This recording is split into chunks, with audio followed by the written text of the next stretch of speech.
Alright, asante sana. Happy Valentine's Day. I hope kwamba Valentine's yako kumekuwa noma. Kuna wale tunapenda, kuna wale hatupendi, kuna wale ambao tumeokoka, hatutaki hiyo. Sisi tuambie mambo na Mungu, tutakubali tu. So karibu sana moja kwa moja katika show yetu siku hii ya leo. And I hope kwamba uko poa, uko salama kabisa. Najua nilipatia kitu wa Valentine na kura hapa. Manzeni tamu. Niko na appetizer ya Valentine's nilipewa. Ukiangalia leo niko ready. Ukiangalia tu hapa ndani mimi ni ready. So ukiangalia mimi ni ready leo. Leo manzeni nimeshukuru sana, nimepiga Valentine's hapa nje tu hivi.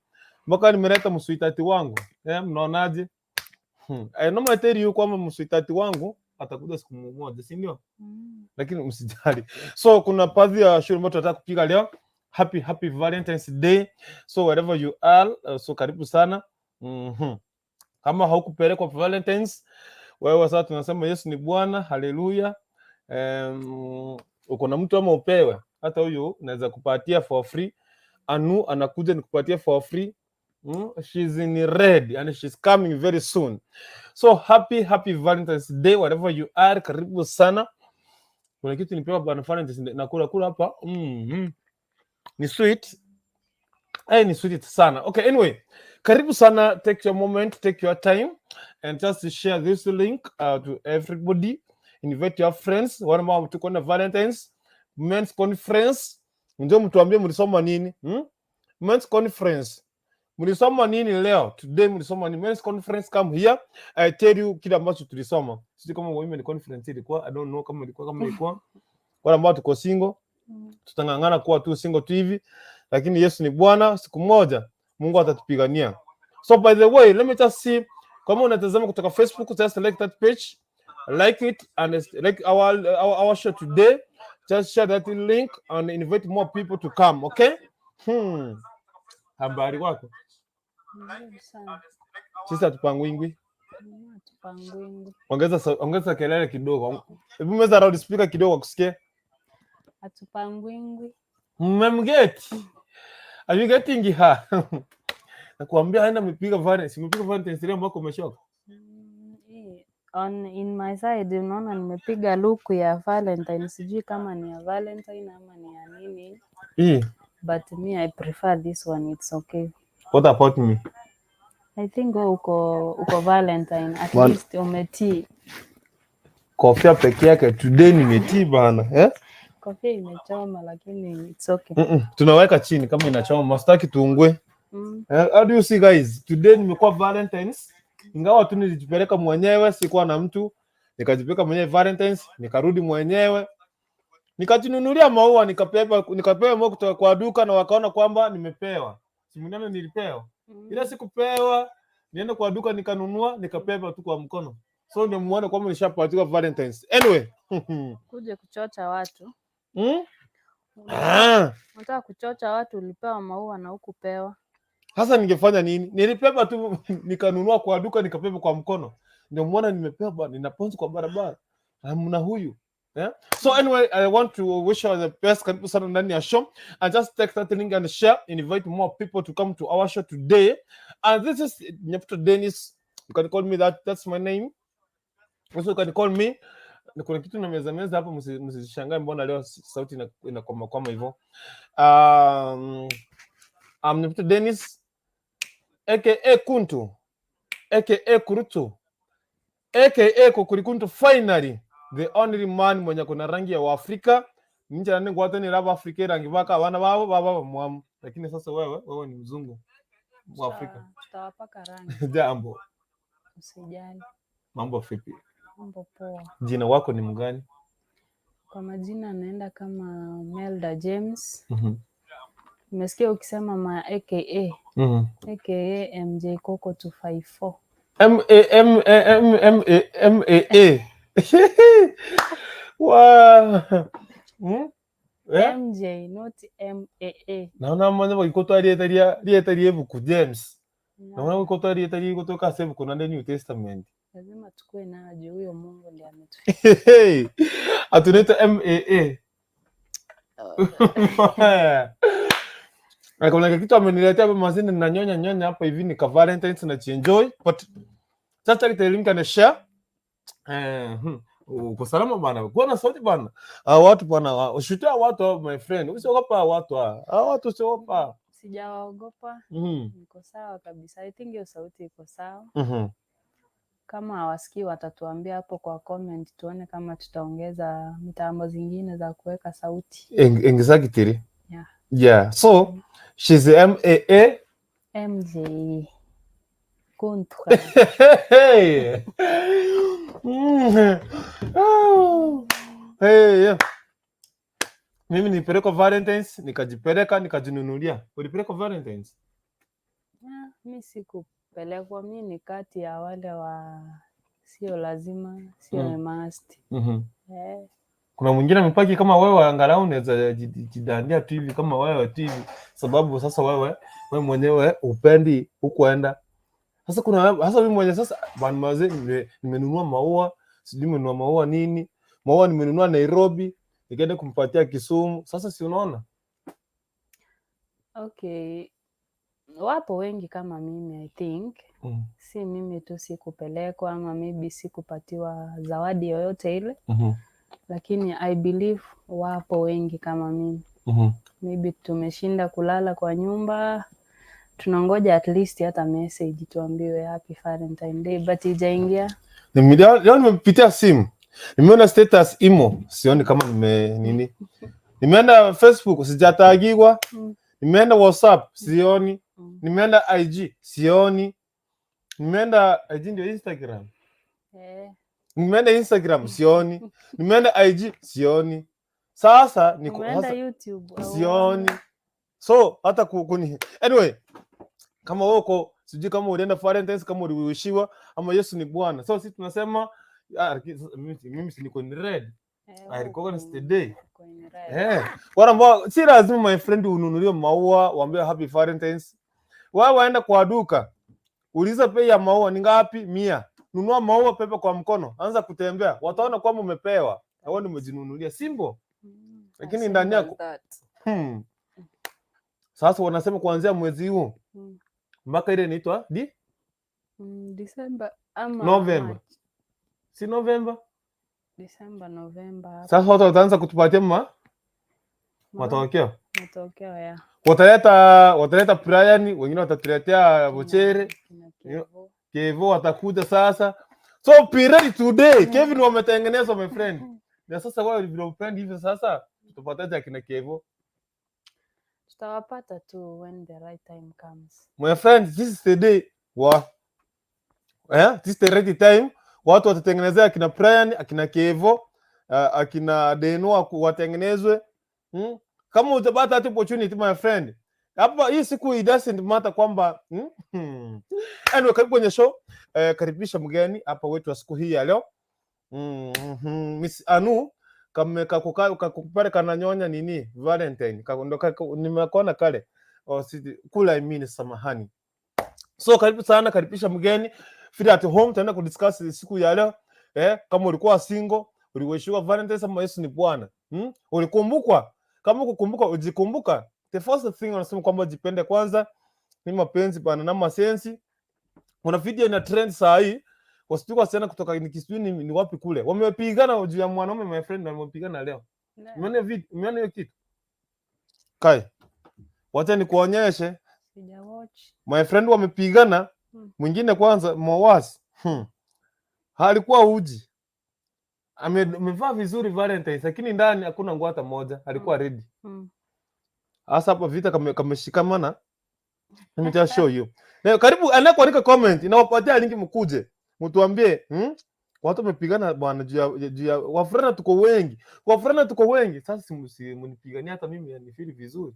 Sasa unajua ukiona wanapiganiwa, maybe they know the value of that guy. Unajua si kila mtu anapiganiwa. When you know the value of that person, that's why unaweza take step to fight for what belongs to you. Sasa mnamaanisha hivyo sasa mimi amwezi nipigania? Sasa mimi sijajua value yako, siwezi kupigania. Value yangu ni ile nzuri. Value yangu ndio wanapigana.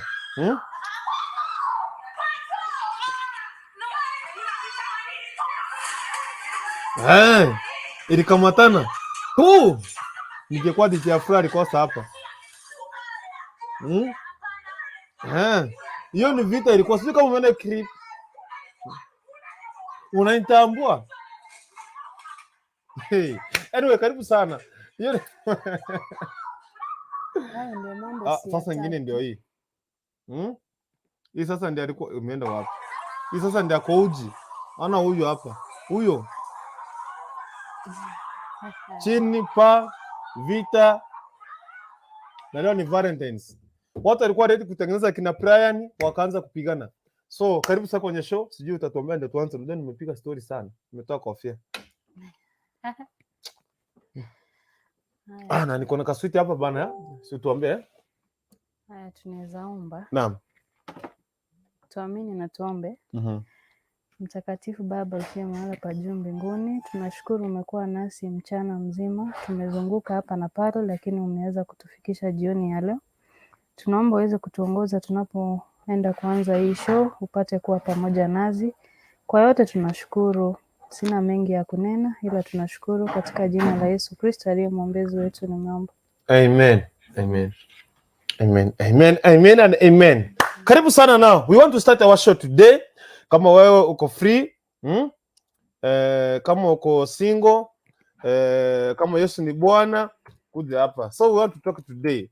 And our show with our guest of honor. Mkaribisha hapa leo. Na mimi nikaribisha my friend, niko ni Valentine's Day. Sasa yani amunioni bana, hamuoni jamani, vipi jamani? The makri nyogero. Modesta, Brian. Ngoja Brian mwingine kwa anatengenezwa leo. Nani hamunioni jamani bana, vipi kwani amu si red? Unajua uko blind color. Niko blind color. Isi red. Nimeacha tu uendelee na show, sitaki kuchoma. Hapana, niambie ukweli, hawatasikia. Nimezima mic. Yeah? Maybe tuseme actually there is nothing umevaa ya Valentine. My friends, this is not the Valentine's, my friends. Let me say the truth. Let us say the truth. Yeah? The kusema si, because this color, is this red? This is red, my friend. Red ni hii hapa. Hii? Yeah. Nataka ufananishe. Sasa si ni vile nimeosha sana hii rangi kanini ikatoka. Acha kujitetea, but ni sawa, tumekubali ulienda Valentine. Hey. Hata hamna huruma. Sasa hii nimesema ndio red. Hii ndio Valentine's. Ndio. Ulipeleka Valentine's leo? Mimi sikupelekwa. I want to take you to Valentine's, please. Will you be my Valentine? I'm here already. Yes, I give you this one. Okay, and that one is nimetoa hapa nao. Tumefanya Valentine's sasa, tumefanya Valentine's hapa. So kama mlikuwa na roho mwingine, tafadhali muache hapo. Anyway, wacha niwapatie link. Watu ingie kwenye show na mniambie kwamba ulipelekwa Valentine's sama Yesu ni Bwana. Men's conference. Wewe uliambiwa nini my friend? Wanaume uliambiwa nini? Ukuwe na wanawake kama 30 ndio tupungue ratio. Si ndio? Kabisa. Lazima tushare jua wako. Hey! Na wengine wanapigana saa hii. Wapigane tu. Unajua siku hizi mwanaume ukiamua unataka kuwa na wanawake zaidi ya mmoja, unajiangalia kwanza kama utaweza kutatua tatizo kati yao wanawake, kama ni 3 ama 2 utawezana. Unajua ndio unafaa wa control, si wale wanawake kujicontrol. Wewe unajua ni nini inapelekanga mwanaume anakuanga na wanawake kama 3? Okay. I can't say mbona mnakuwa na wanawake zaidi ya mmoja. But hiyo ni kawaida kwa wanaume. Kwangu mimi vile mimi naelewa, sijasema ni mademu wote wanaelewa. No, ni vile serikali inasema wanawake ni wengi, wanaume sisi ni wachache. So tutataka kusaidia, tutaki wengine wapaki makwao. Hata before serikali iseme mlikuwa hivyo. No, tulikuwa tunajua vya sisi ni wachache na nyinyi ni wengi. So lazima tuwasaidie wengine wasikwame kwao. But for men it's normal. You are supposed to appreciate us men, my friends. Niyo ni kitu moja tuliambiwa pale conference, men's conference, nimesema hapa. Si wanaume mnipigie makofi. Yeah. So hatutaki, yani sisi hatutaki hasara. Sisi tuko na huruma, imagine. Tuko na huruma. Yani tunawahurumia kabisa, tunasema tu hivi. Hatutaki msichana wa wenyewe apaki kwao. Hatutaki msichana wa wenyewe apaki kwao pale anateseka. Hatutaki msichana wa wenyewe atusiwe kwamba hajaoleka. Sisi tumejitolea kupenda. Hatutaki waseme msichana wa wenyewe hatujui mambo na wanaume. No, sisi tumejitolea hivi na kushika tu kwa 5, 10, 19, 30, tusaidie hapa, mtoke nyumbani, mkuje kwetu tuishi na tutoe ile ratio. Lakini hao wanawake wapo tayari kushikanishwa? Hilo ndio swali. Wewe unapenda kuwekanishwa? Mimi sina tatizo mwanzo. Sasa unaona watu wao unakubali. Okay, that's according to me. But si already ushanionyesha clips hapa wanawake wanapigania wanaume. So mtu kama mimi tuseme nimemfumania mpenzi wangu ana mpenzi mwingine, itanichukua muda sana kumuuliza, hata kama ni kitu ambao naiona ni ukweli. Kwangu mimi itanichukua muda sana. Uwezi umia pia hivyo, uwezi umia. Sasa hata ukiumia, ashafanya maamuzi, utafanyaje? Washikiria hapo. Na anaita Mrs. anaita MJ Coco. Oh, hey. Deno nakuona shikiria hapo. Teta Smuthenai, huu mwaka nimekuona leo. Nisema kwamba kwani ni saa ngapi? Pole sana tulichelewa. Dennis Okemwa kura Isibania, asante sana. Martha Bonareli, hai dhia mtatoa wapi wa kunipea? Mi mwenyewe nilikosa. Si nikupea huyo. Obe, huyu ni mwanamke. Huyu ni Martha Bonareli.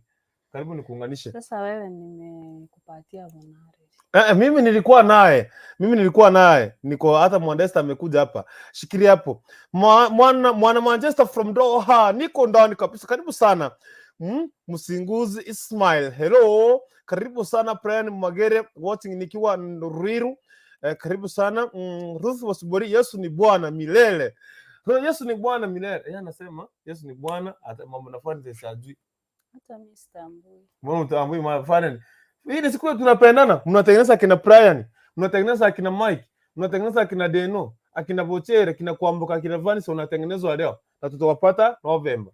Very okay. Unajua mimi siwezi divine what is Valentine Day kwangu. Siwezi divine juu haijai ni apenia, siwezi understand ni nini Valentine. Ruth wanasema kwamba neema ya Mungu inatosha bora uhai. Haleluya. Haleluya. Hai.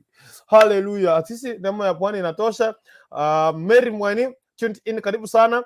Gertrude. Gertrude, hi kuntu, hi to you. Gertrude Nyamali, mimi hata sikufanya nini? Sikukumbuka pati bora uhai. Alan, happy Valentine's Day, karibu sana. Mary Mwani, happy Valentine's Day kurukuntu and at Kiss Hot TV fans.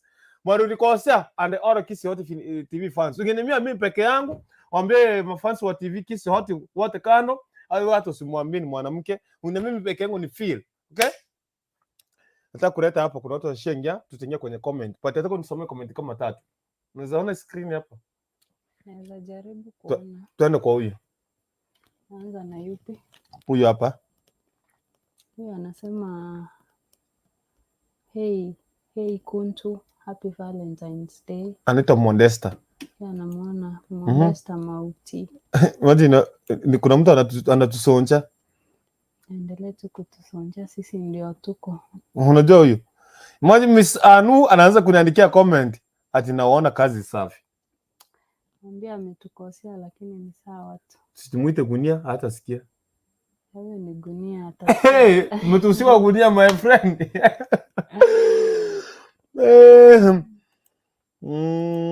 So Misano amesema anatuona. Mwingine na Gertrude anasema kuntu, siku hizi umenitupa. Lazima nikutupe juu niko na warembo my friend. Si umwambie huyu jamaa ataka kunipeleka, si mkataza.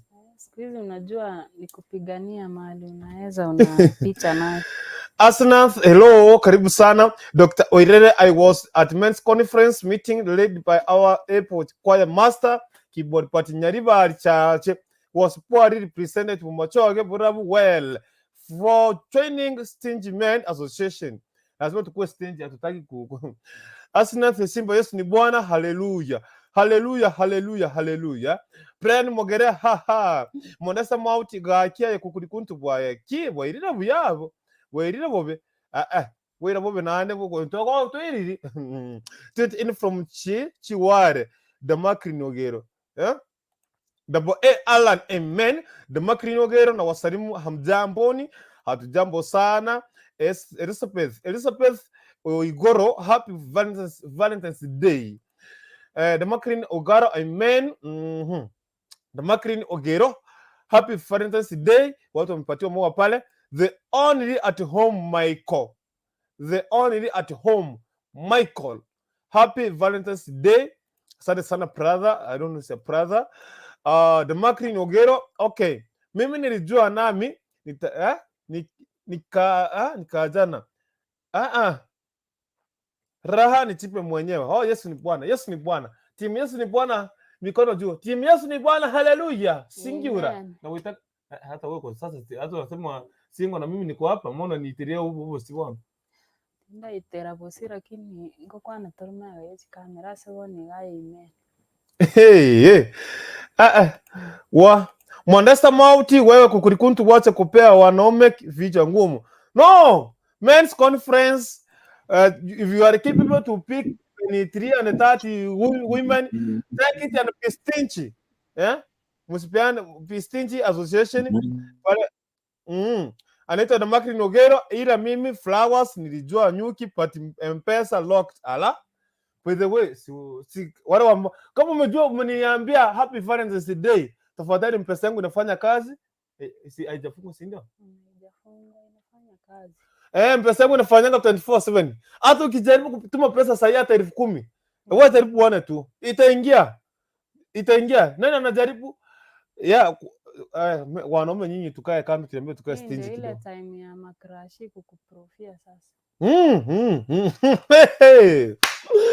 Anaitwa Arsenal. Hello mrembo na kuona happy Valentine's Day. Happy Valentine's Day. Sasa nakwambia na wewe ni mrembo sana ngeniambia mimi. Na Simba, I think you are familiar. Arsenal Simba ni unamjua? I think she's familiar. Dr. Oirere, some people like Kukurikuntu will never marry on earth. Here. We are already married. Sasa do you see? Imagine ona sasa. See now, Dr. Oirere, I'm married, my friend. Nikitoka hapa nasaidiwa kapagi nikiingia kwa nyumba and now mbako nao tunakula tunalamba tunalamba tunalamba roro my friend. Tunaramba roro. Sisi ndio tunatengeneza brayo wa mwisho wetu ndio atakuwa last bwana.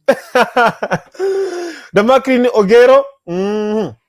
Sana now wacha waite kwenye show. Ingia. Huyo Asna tumuulize, is she the one I know? But I think she's the one I know. Kwanza nikuulize. Simba Asna. Wewe ndio hilo tunajua, wewe ndio tunatambua ama ni mwingine? Wewe Damakini yenyewe kucheka. Mimi hapa niko na people, tuko hapa ama tuzaamua tufunge show tuende kulala kidogo na turudi. Kabisa. Atupangwe. Si they know, unmute.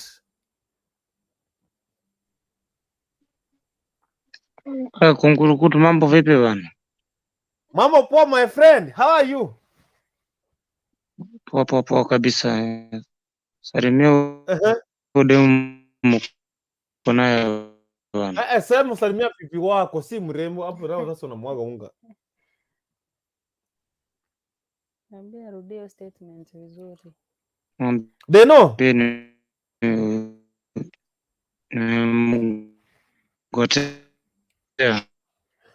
Network yake ni network imeenda chini kidogo.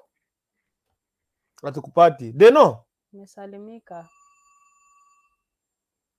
They know. Asina Simba anasema hey sweetheart. Anakuja. She's my best friend. We have never met but I know her. They know.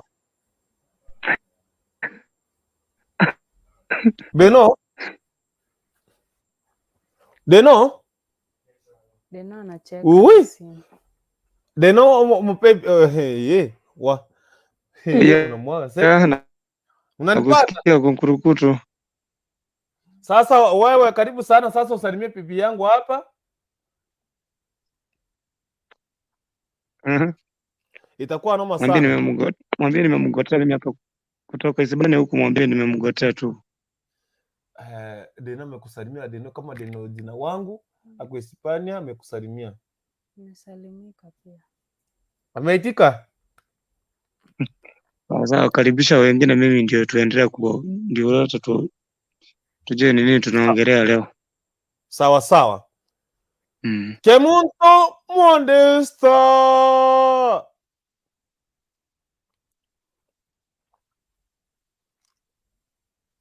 Kemunto Mondesta.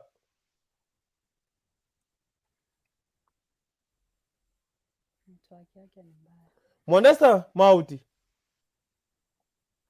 Weka Simba. Asante akuje. Sio muite. Asante kuja. Asante chukua hiyo link mpepi amekuita. Kemunto Mondesta. Anipende let me ask you. Wewe mbona upendangi Valentine's? What makes you hate Valentine's kabisa?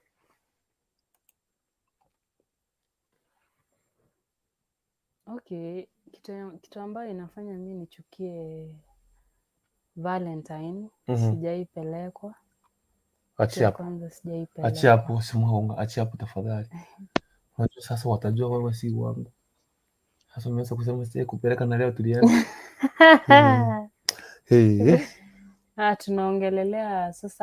Tunaongelelea from the beginning. Yes. Ndio tufike ya leo. So kwangu mimi siongelelei wasichana wengine, mimi najiongelelea. Siipendi juu sijaipelekwa. Sijui ni nini happen hiyo siku. Nasikianga tu watu wanavaa red. Mondesta? Nikiripotia Kisi Hot TV Nairobi. Mimi ni Mondesta Mauti. Karibu sana. Nini nimekukuta? Kwani ulikula ugali na omena fry? Ama ulikula ugali na asali? Tumekula fish. Tumekula nyang'ao. Jesus Christ of Nazareth, I won't die. Sefisi kwa Kikisini nyang'ao. Hey Mungu. Nyang'ao. Wewe. Yani you can't even try to wish me happy Valentine's Day. Wewe nikisema tu uishiwe. Si mimi alikuwa anaambia hiyo, alikuwa na unataka niache bana. Sasa wewe si nini? Hakuna hapo kwa mataa, kesho utatoka hapo tena uende kunini mwingine hapo nyuma ya tent. Mimi sikujui, usiniambie happy Valentine's, sikujui. Mimi sikujui pira Kisi, sikujui. Madam uko aje? Niko poa, my dear, uko aje? Me I'm good. Mimi ndio mwingine hapa, sijui Valentine's Day nini, naonanga tu kwa simu nikitumiwa maua. Naweza kutuma. Kwanza nini naonanga kwa WhatsApp ya group ama kwa Messenger tight tu. Sijaiona mtu akijitokeza kuni SMS ama anichatishe. Yule mtu ambaye unamdhamini ndio unapata anakutumia maua kwa simu. Ukiingia kwa status yake unapata amemweka mwingine anamuishia happy Valentine Day, lakini wewe haezi. Nilikuwa mchawi kuliko wewe, Yesu ni Bwana, hatukwenda Valentine na Yesu.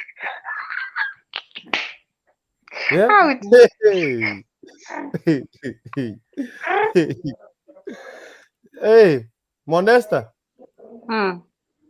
Okay, siku umekupeleka aje? Mimi siku ilikuwa poa. Kuchapa wax hapa tu. Yaani huku tumiwaza maua. Nani anitumie maua? Angetuma kama niko na hata mmoja. Na wamejaa kwa simu, sweetheart yo, missment yo, sweetheart missed you. When I don't see you, I will not eat finally. Yaani sitakula kama sijakuona. You are my everything. Maana anaingia kunyuma anapiga ugali. Unataka yani minyoo ile kwa tumbo sababu ya mtu mwingine. ukae njaa, tumbo ikitafuna sababu ya nanichukute Yesu. Yeah? Anyway, Modesta, Yes. shikilia hapo. Nataka tuanze sasa kutoka kwa Deno and anybody. And anybody mwenye anataka kufanya nini? Nataka kujoin us. Karibu sana kwenye link and tell us how was your Valentine? Did you enjoy? Did you get somebody? Ulitambulika ama Yesu ni Bwana? What is there in Valentine's? Kama anataka kujua. Mwanesa mtataka kujua what is in Valentine's. Hajawahi attend, hajawahi ona that Valentine's. Mtu kama mimi sijui Valentine's ni nini, but niko na mpenzi na watazamaji. Wanaume ni wangapi hivyo wachache uko na wao? Wachache kabisa. Sahi. Kama wapenzi. Mwanamke hapaswi kuwa na wanaume zaidi ya mmoja. Hivyo mnasikia ni mimi peke yangu? Kwangu tu, sijui kwa wengine. Mwanesa wako na wangapi? Akona wa rent, akona wa Anyway, shikilia hapo. Deno. Kungurukuto. Sasa karibu sana, tuanze katika mchana wetu wa siku hii ya leo na Valentine's.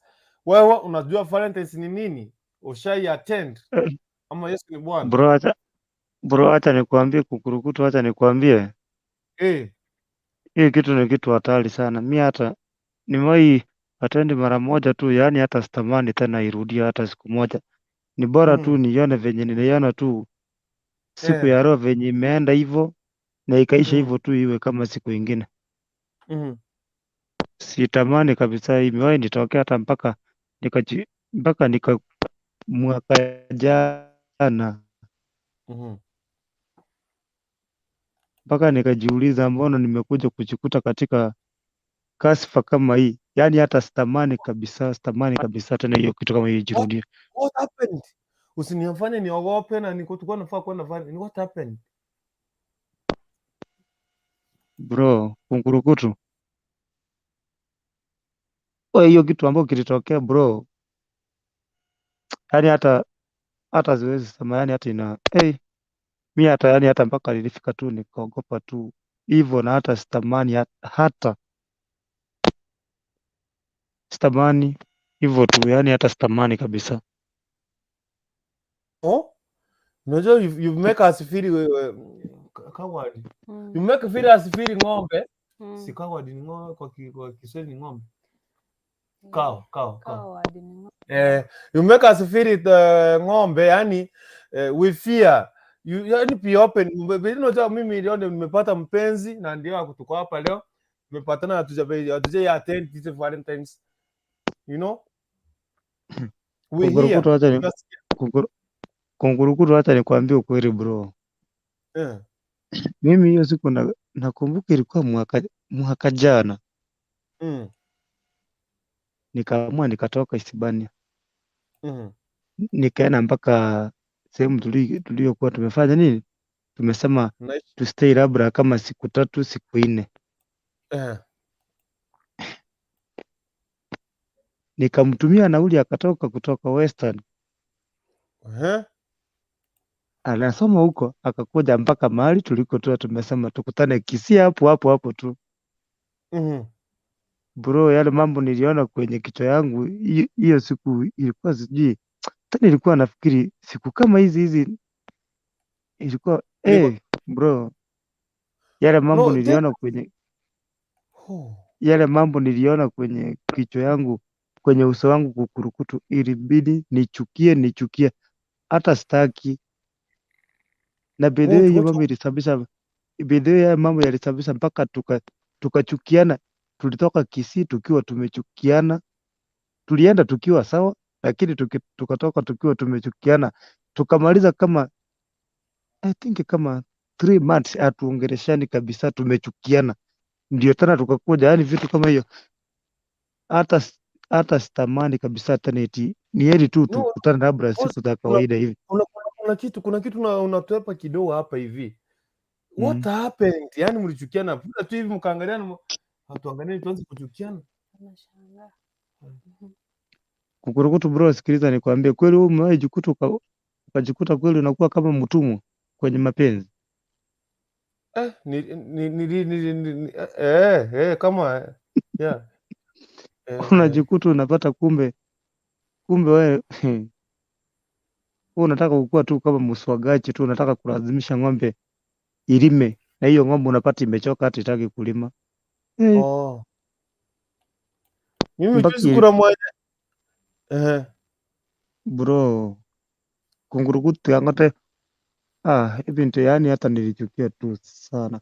Kama mapenzi ni yale ambayo eti kwamba eti ni siku ya wapenda nao, kumbe ni siku ya kuumizana tu, hakuna siku ya kupendana hapo. Labda ni kwangu tu mimi sijawahi jua, lakini yale niliyoona mpaka labda kipindi tulikuja labda kukuja kurudiana mpaka hii Valentine alienda kuniambia, nikamwambia unakumbuka mwaka jana chenye kilitokea? Yeli tu ikae hata tu hiyo, acha hiyo siku tu ipite hiyo. Mimi nilichukia tu, hata ni yeli tu ninaiona kama siku nyingine tu, yani hata sitamani tu hiyo. Iliniumiza moyoni tu, hata sitamani kabisa. Tafadhali serikali ninaomba hii jina tarehe 14 hii 14 watafadhali serikali toa kwa kalenda, toa kabisa, afadhali mleta December ikue acha waiweke ikue market nani toa ni chinyanya ya market. Sasa hapo toa ni chinyanya, toa ni it's a market day hapo. Sasa unaharibu bana. Toa kwa business. Serikali toa jina tafadhali for Valentine's. Toa Valentine's, hata mlete Kukurikuntu Day tafadhali, itakuwa vizuri. Sindio? Ama ikuwe show day. Mlete Kukurikuntu Day. So Pro Dennis. Yeah. Kuna vijana ambao wana grow sahi, wanapenda sana Valentine's, lakini hawajui. I think this one, it takes money, it eats money. Mtu nisikia mtu ananiambia nataka dress ya red, nataka kiatu ya red, nataka kitu mnahanya hapo kanaitwa aje? Kanaitwa pass. Hii mnahanya hapa hivi. Ama handbag. Anataka ya red. Simu ya red. Sasa kila kitu ya red. Na hapo bado hujampeleka out. Sasa out, si tunatoka nje ya nyumba, tunatoka nje, we are out. No. Unampeleka mahali pazuri tu, table imekuwa decorated pale. Wamechafua meza. Shikilia hapo. Wewe Kukurukutu, hata nikwambie bro, unaona nikwambie. Mimi nafikiri ayote huyo demu anayesema ayote nilitoka, wewe imagine mtu kama ninatoka kutoka Isibani ninaenda mpaka Kisii. Ninatumia mtu nauli anatoka kutoka Western mpaka Kisii.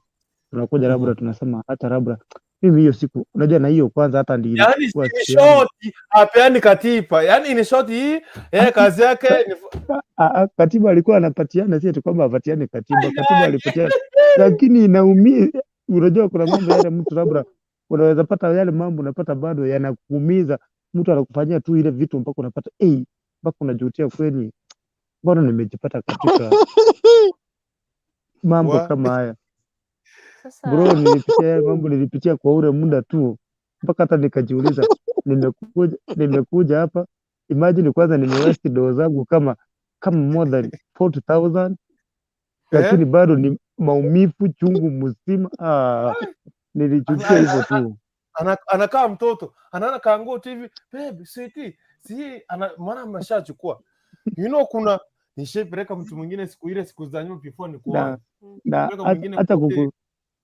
Acha Kukurukutu kwanza nikwambie. Unaona, okay, unajua kutoka, unajua demu wako ukitaka labda umfurahishe, labda unaweza mfanyia ile kitu anachofanya anachotaka, lakini hiyo ndio ilikuwa siku yangu ya kwanza bro, na ya mwisho na hata siwezi kiukweli, mimi siwezi rudia tena hata siku moja.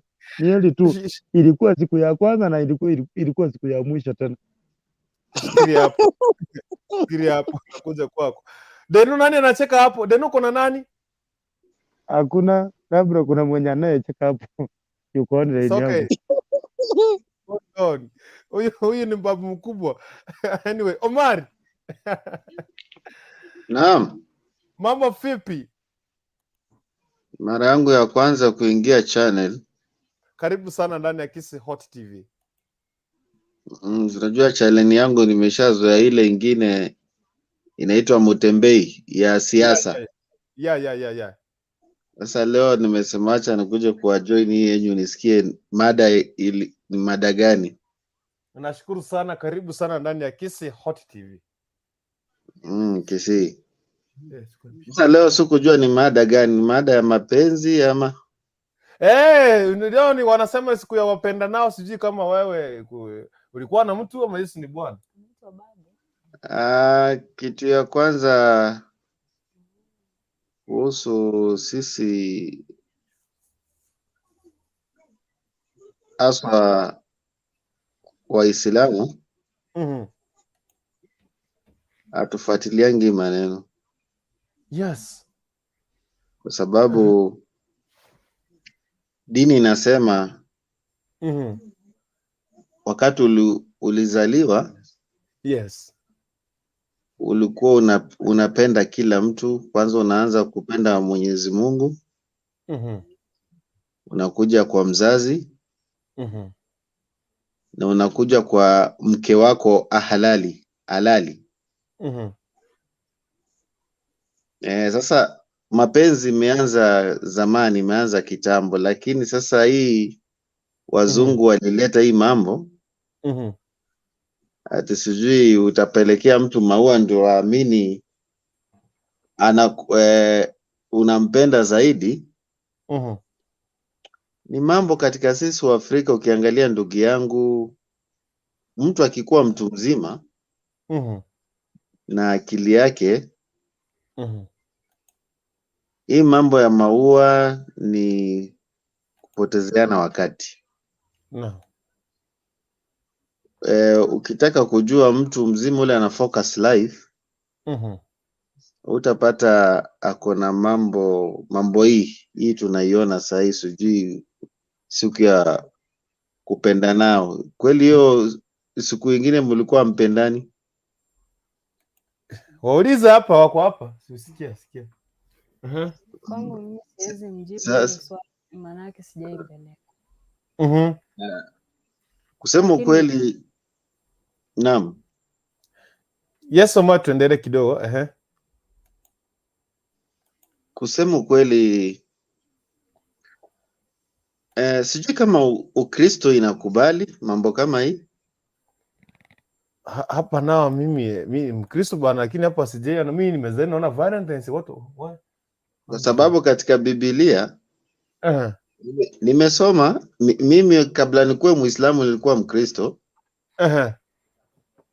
Nimesoma Biblia, sijaona mambo ya hiyo mambo iko ndani. Hakuna kabisa. Ni mambo ya kibinadamu tumeletewa na wazungu.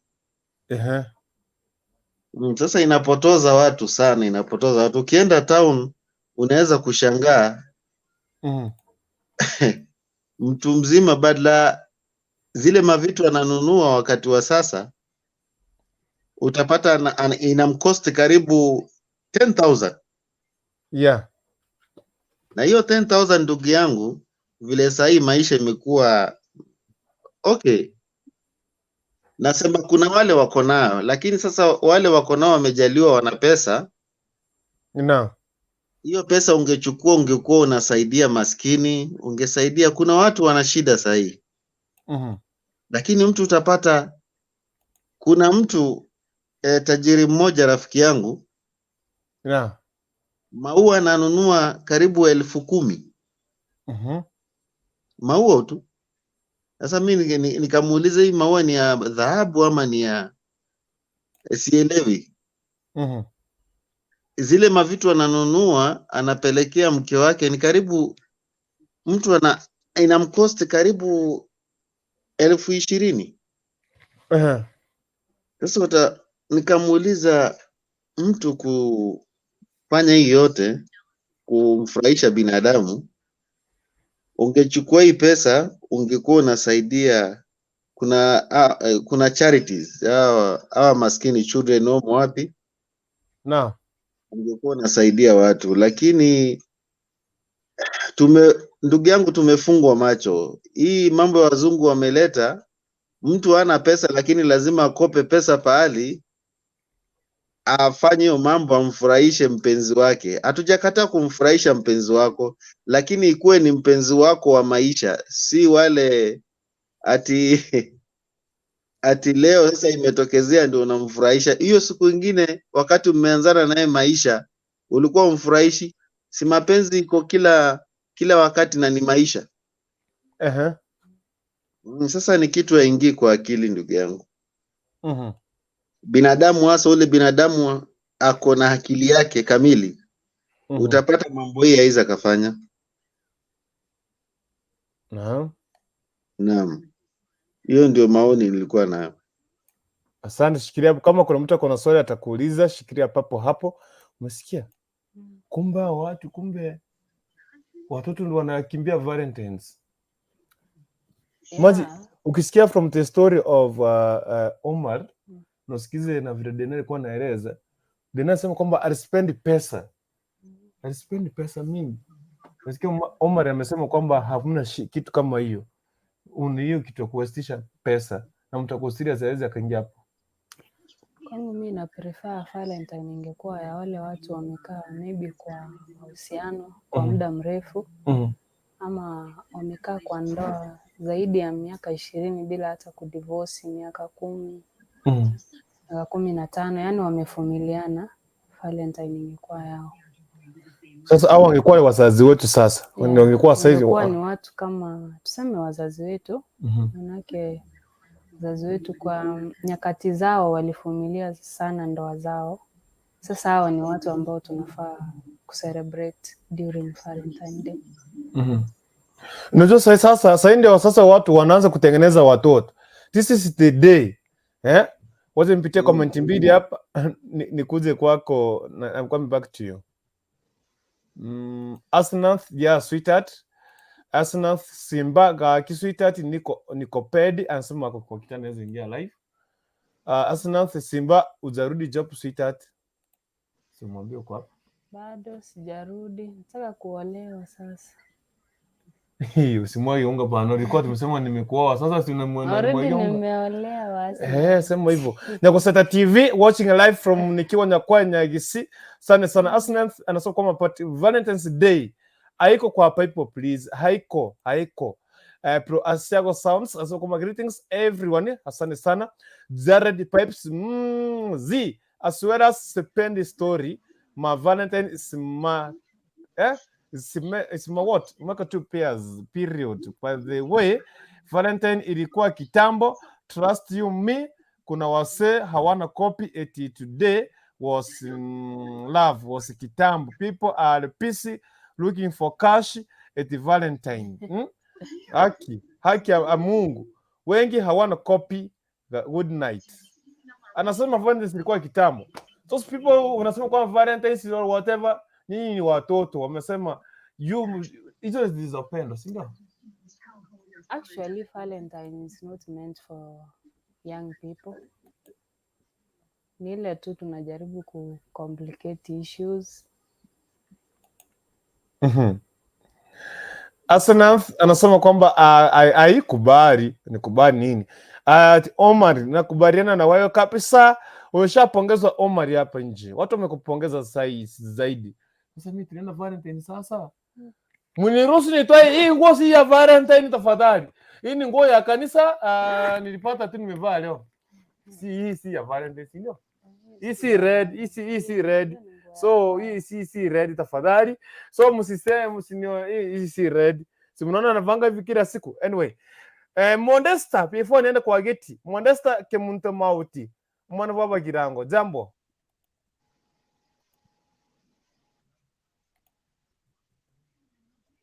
Modesta. What about you? Do you treasure history na Valentine's? Wewe ama what can you say about this day? Mimi sisemi kitu. Kwanza leo mtu ameniambia if you are over 35 We ngojea Women's Day. Hey, kwani we you mean bana unachoma bana. Hivyo ndio nimeambiwa, kwani kuna nini? Rafiki yangu ameniambia, nilienda kumwambia Valentine's Day, akinipigia simu akasema if you are over 35 ngojea Women's Day tukuishie na Mother's Day. So hii ni anani hii Valentine's Day? I think Valentine's Day hii kitu haifai mtu spend money. Unaonanga wale watu wamekaa kwa ndoa sana, wachawahi enda nje kuenjoy, as like to spare time for themselves. Hii ndio inafaa kukua yao. Once lakini si eti watu muanze kung'ang'ana kununuliana maua hapa. Kama mtu kako hapa na bei wake, niseme ni girlfriend na boyfriend, you spend a lot of money. Akikuacha sasa, si utachinyonga, unaanza kufikiria penye Dena amesema alitengeneza sawa sawa. Yeah, alitumia hapa 40,000, angenipea hiyo pesa nilipie mtoto school fees. 40K 40K na ni baadaye, na bado maybe hawakuwa wameoana, hata sijui sahii kama wameoana.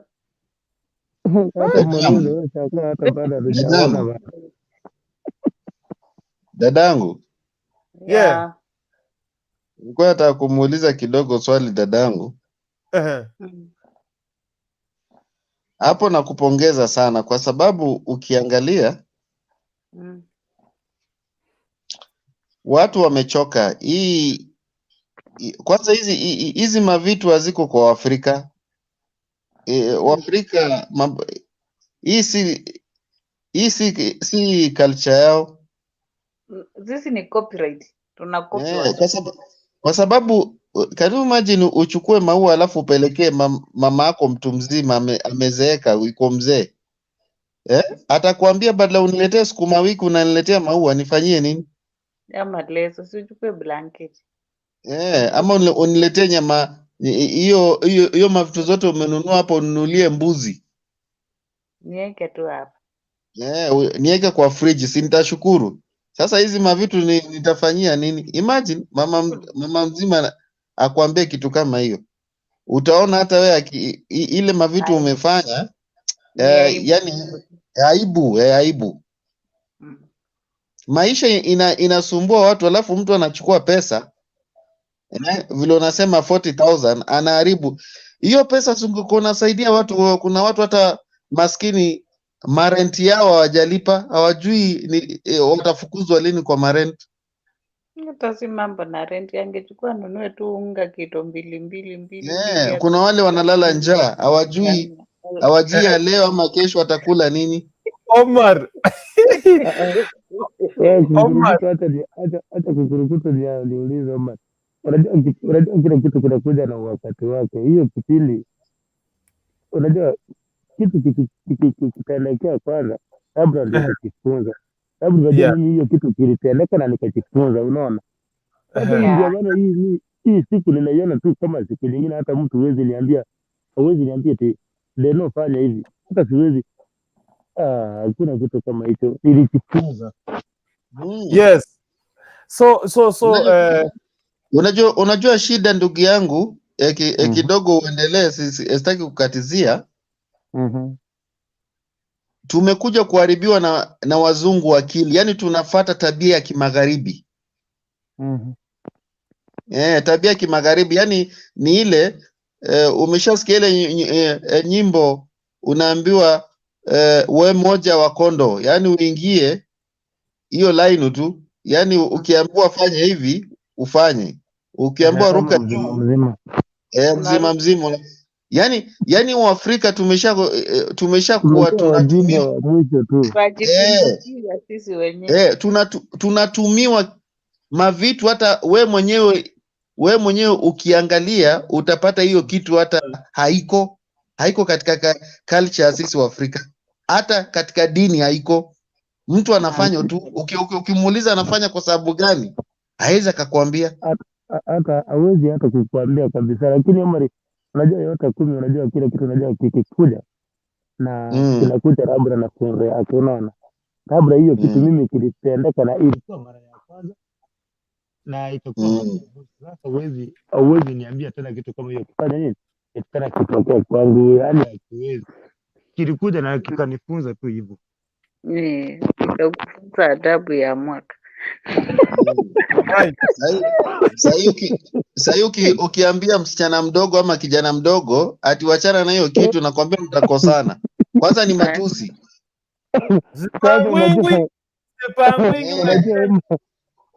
Anakwambia kuna lugha siku hizi imetoka hiyo nyimbo ati asipangwe, yani ni hiyo kupangwe. Sipangwi.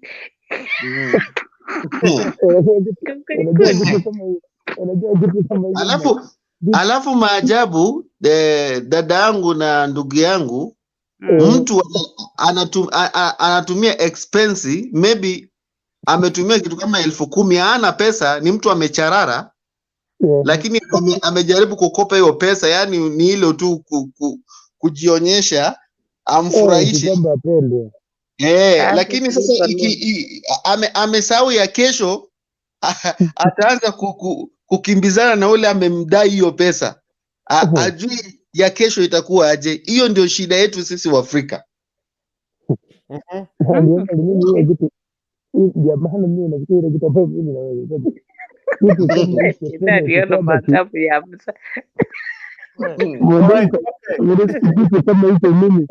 Niliona kitu mrefu mpaka hata nakumbuka jinsi tena alienda kunisia kuniambia, unajua nikamwambia unajua hiyo siku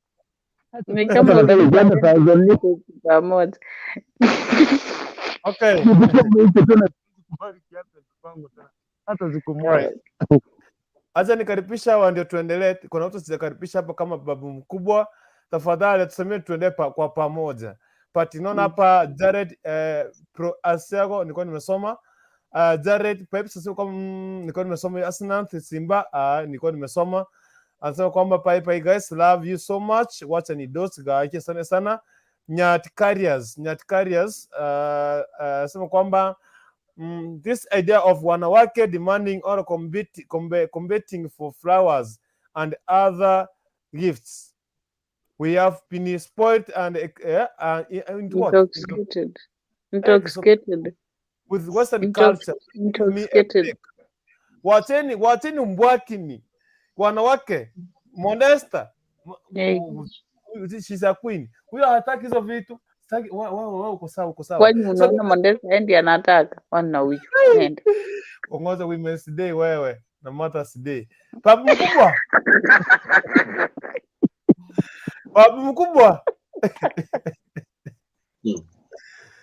Babu mkubwa, unmute your mic. Yes, my brother. How are you? I'm fine. Susalimia hata huyu tuko naye. Dadangu Merda ndani ya studio, pokea salamu zangu. Ndugu yangu Omar Kemto Modesta Deni. Hatujambo sana. Alimida, asante sana kwa kupokea salamu. Nimefurahi kujiunga nanyi na nilisikia Omar mgeni, na leo ndo siku yake ya kwanza kuingia ndani ya studio, na mkaribisha na mikono miwili pamoja na miguu. Asante. Na vitole yote na ulimi.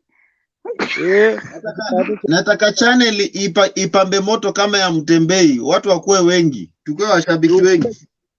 Kweli kabisa. Hapo umenena. Yes. Karibu sana ndugu yetu hapa Valentine'S mote, na wewe karibu sana Fira Tom.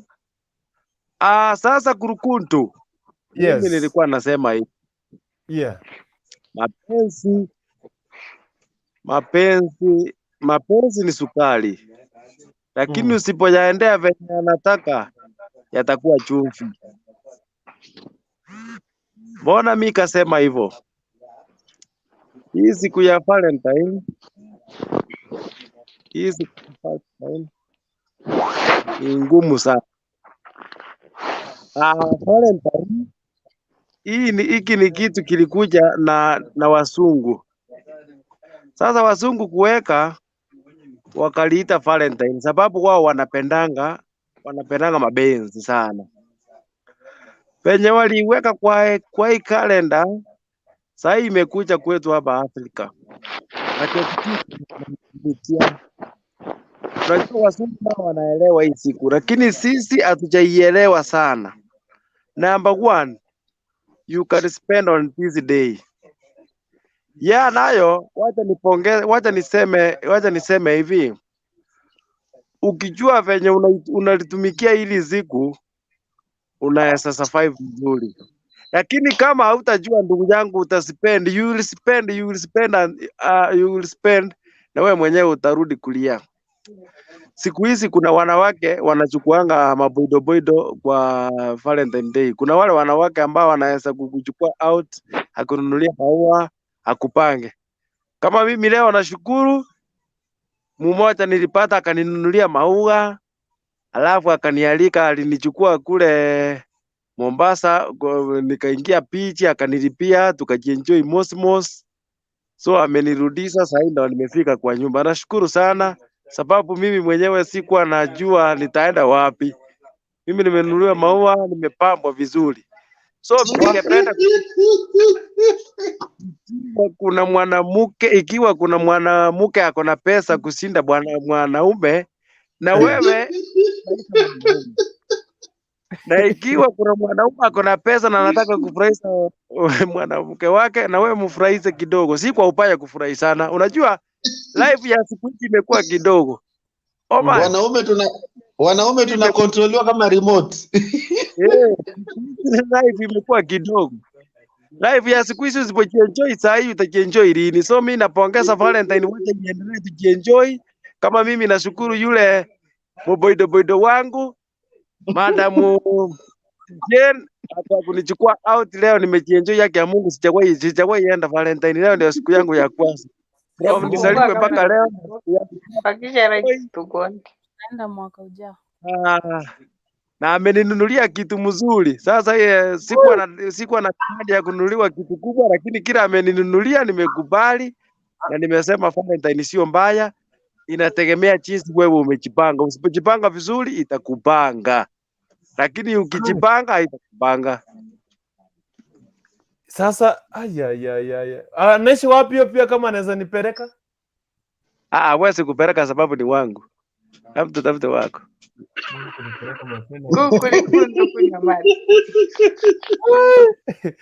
Hamida. Halo. Hamida. Mambo vipi? Asalamu alaykum nyote. Alaikum salam. Salam. Nafurahia kuwaona. Naona wababa mwalalamika, hata sijui mwalalamikiani. Sasa unioni uniambia hata Valentine's Day, hata na uambia hata mpedo wangu hapa, ama uko na chuki? Mi mwenyewe nina makasiriko yangu, maana sijaona. Mi nimekubaliana ningoje billboard ya Omo ama Nice and Lovely wanipost. Hey. Sijagombana. Nina mahangaiko yangu, samahani. Omar, mambo? Hatuyambo. Nimeona tu Omar ndio kakangu mwenye nimejua. Ujambo dadangu? Sijambo, umeshindaje? Alhamdulillah, twashukuru. Uko za wapi? Mimi niko Nairobi. Mimi niko Kilifi. Bia Kilifi huko. Ujambo? Kwema, twashukuru. Alhamdulillah. Sasa tunataka kusikia mada yako sasa, kuchangia. Tumeshachangia sisi mambo ya ndoa ya wapendanao.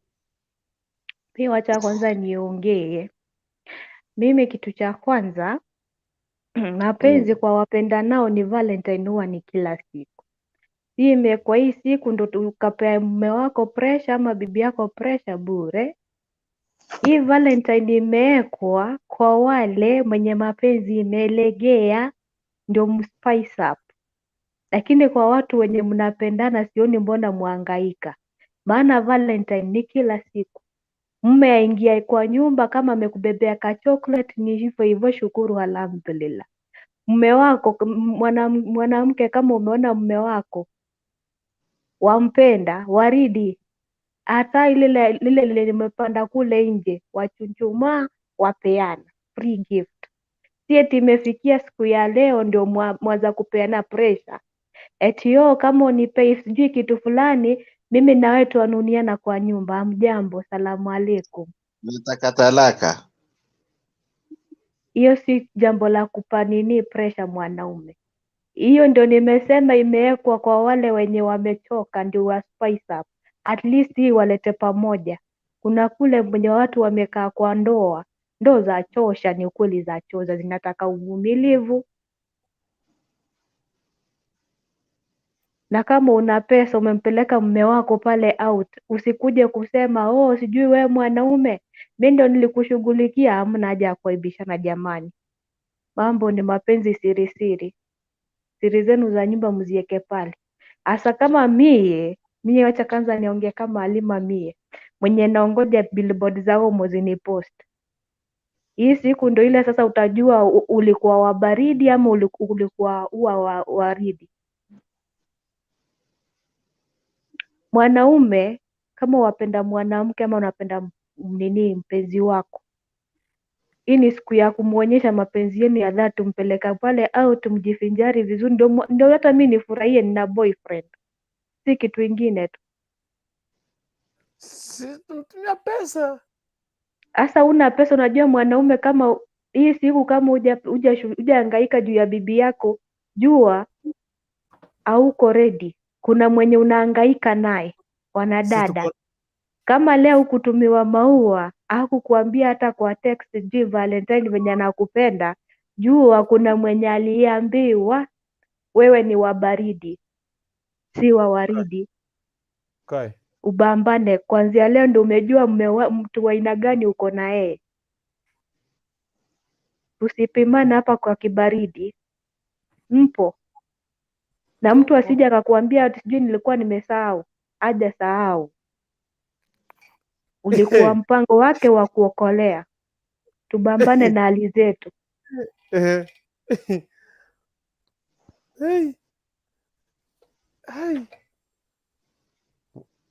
Huyu anataka kutualipia maji. Hamida anataka kutualipia.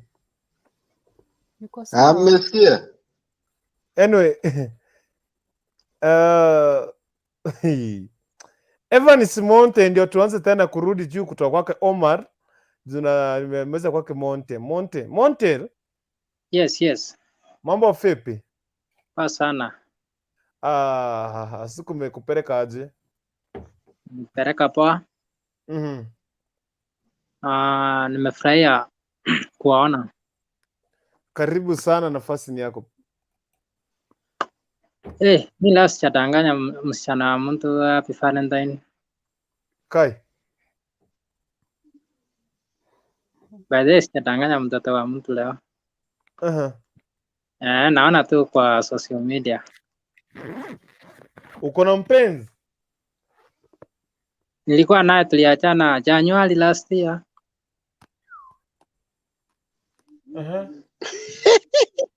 Nyamaza.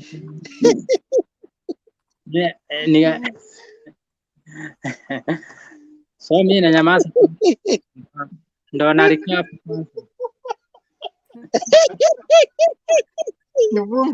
Huyu alikuwa ameenda men's conference. Huyu ametoka men's conference huyu.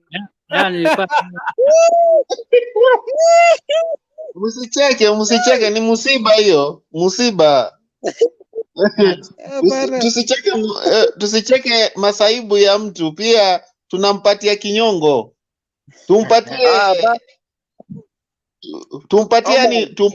Tumpatie inaitwa nini? Moyo. Yeah. Omari, unajua mtu anakufanga tunacheka, si sasa lazima tucheke kidogo ndo turudi tumpe moyo bwana. Alikuwa baadaye Endelea ndugu yangu, tunakusikia. alijaribu kunitafuta Jose, nganiweka kwa blacklist ndio tumalize Valentine ndio tuongee.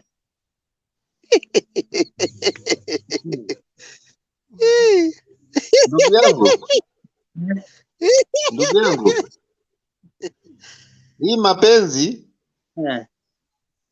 hii mapenzi kuwa makini sana. Mapenzi ya siku hizi si kama ile ya zamani ya mababu zetu na mama zetu. Kweli. Mapenzi ya siku hizi ni ile inaitwa pasi. Pata potea. Pata potea. Unafikiri unachumbia mtu, kumbe umechumbiwa wewe. Kabisa, hii ukweli. Sasa mapenzi ya siku hizi si mapenzi, ni kudanganyana tu. Ni wachache sana wanavumiliana. Kweli kabisa. Na unajua Omari wa kitambo, kusema ukweli wa kitambo, unajua ukioa tu hata ukiwa na girlfriend wa kitambo mlikuwa mnaaminiana. Lakini wa siku hizi ni kudanganya hapo. Anakudanganya hapa, mara mkiwa na yeye, mara kuna mwingine, kama utoshelezi yeye kwa nyumba, yeye ametoka nje, anakuacha tu hapo. Siku hizi hii vijana ya bodaboda imetuharibia maisha kabisa. Hii vijana ya bodaboda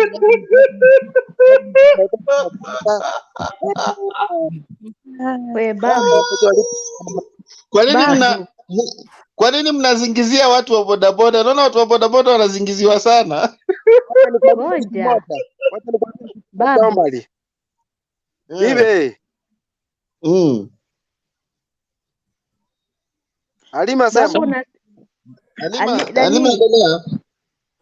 Babu, mbona wawazingizia? Mwenyewe uko na 6 pack. Wacha nikwambie kitu moja Halima mwenzangu, wacha nikwambie. Mimi nasema ukweli. Mimi nimekuwa na boido yangu, nilikuwa napenda sana. Nikatafuta yeye kazi. Nikang'ang'ana hii boido yangu akaajiriwa huko ule shule. Nikatoa pesa yangu. Sasa hii kijana ya bodaboda inakuja asubuhi na beba hii boido inachukua shule. Siku moja nikasikia akimwambia, "Baba, si wewe iko smart, iko na meta. Nikupe chocolate."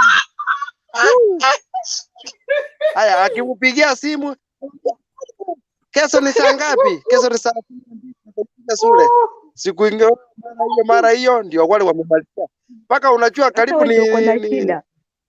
Wewe ndio mwenyewe ulipenda.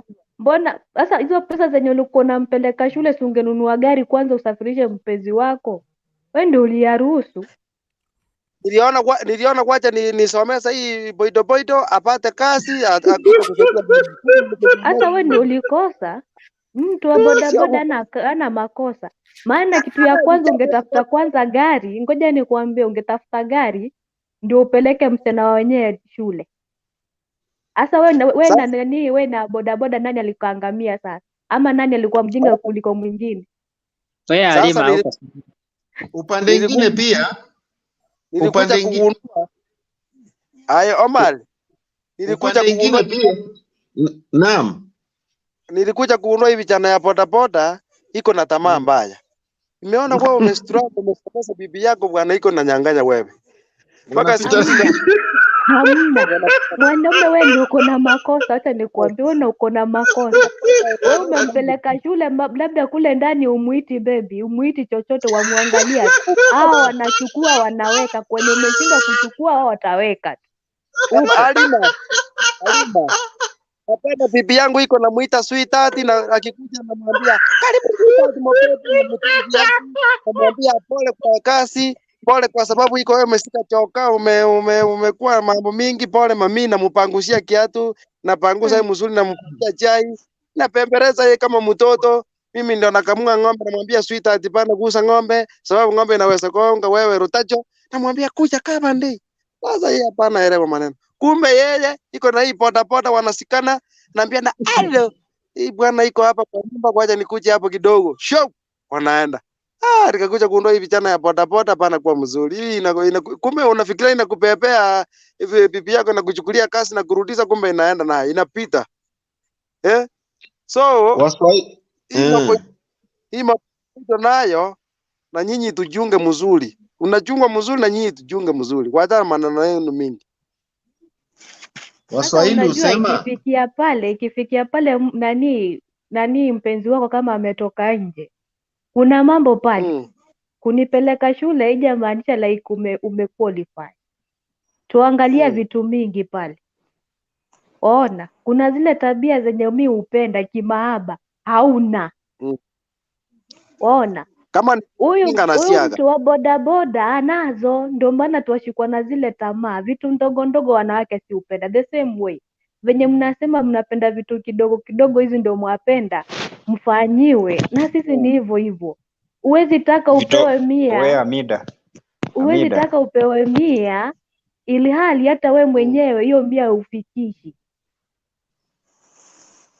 Wewe Amida, vitu vidogo vidogo kama gani? Appreciation. Sasa mimi nimekuweka kwa nyumba yangu, sijakuwa appreciate aje? Sijakuwa appreciate aje na nimekuweka kwa nyumba yangu? Fred, ngoja nikuambie, asubuhi nimeamka mtoto wa mtu, nimekuandalia shaftai pale. We umekila ukamaliza ukakimbia kwenda kazini, utojua niambia asante. Mimi hapa nje nimepotana na huyo mtu wa bodaboda. Amenibeba, nimempa pesa. Tena nikamuongezea extra, akaniambia mama, wapendeza.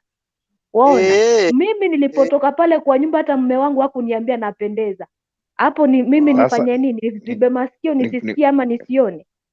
Nikuulize, mwenye amekutengeneza umependeza, sasa unataka kufanyia appreciation gani? Ya kukuambia unapendeza ama yeye amekutengeneza umeonekana? Freddy, kama unataka mapenzi yako kama mnataka muende mbali, simple things, appreciation. Ukitoka pale kwa nyumba, mimi nimekutayarisha, nimekupa mpaka zile nguo zako umevaa, nikakwambia baby wapendeza. Hata wewe mwenyewe wafurahia juu ni mtu mwenye unampenda ndiye amekwambia. Waona, the same way nimetoka pale nje, nimevaa nguo zangu, labda huku nyuma imeraruka, we mwenyewe hujaona uniambie. Mimi nikaenda pale nje, ule mtu wa bodaboda akaniambia, mama wa mtu, jamani, umetupea aibu huku nje. Waona, pale ninapojiangalia nikapata kumbe nimeacha masuruali zangu zikiwa nje. Pale mimi nitajiona nani? Pale nitakuangalia kama wewe si mtu wa kukaa na mimi pale, unaona? Ungenificha pale. Ungenistiri uniambie, mke wangu, hapa penye unatoka umependeza lakini nguo yako ina kasoro. Sasa wacha nikuambie hivi. Unaona huyu mtu wa boda akikwambia unapendesha, yeye anataka akipata hiyo kitu akisaa story imeisha bana. Nani kakwambia wakawatauma wakaenda? Wacha nikuambie. Kaenda ukachunguza. Mtu kaachwa like. Acha nikuambie. Waswahili siku hizi tunaambiwa watu wanakulia na bamia. Ndio hivyo hata nyege ni kunyegezana. Ndio hivyo. So, ndio nakuambia, enda ukaulize. Nyinyi Waswahili bwana. Nyinyi Waswahili acha porojo bwana. Watu enda ukachunguze. Mtu aliacha mtu bwanake ama mchumba wake mwenye miela akaangukia mtu wa bodaboda, hawajaachana. Mapenzi yako tight kama kifuniko ya gasi upo. So mwache, wanaume mrekebishe, appreciation. Na nyinyi wanawake rekebisha bwana. Appreciate simple things. It's one way traffic. Like kama na kwa appreciate ni appreciate. Ndio hizi vitu zingine zote ziache, uziweke kikomo, ufunge. Hata nikienda pale nje mtu wa bodaboda akiniambia, mama uko mrembo, najua bwanangu alishaniambia niko mrembo, alinisumbua akili mimi. Nitamwona tu jambo la kawaida. Ndivyo. Ni nini aswa utoa mwanamke kwao?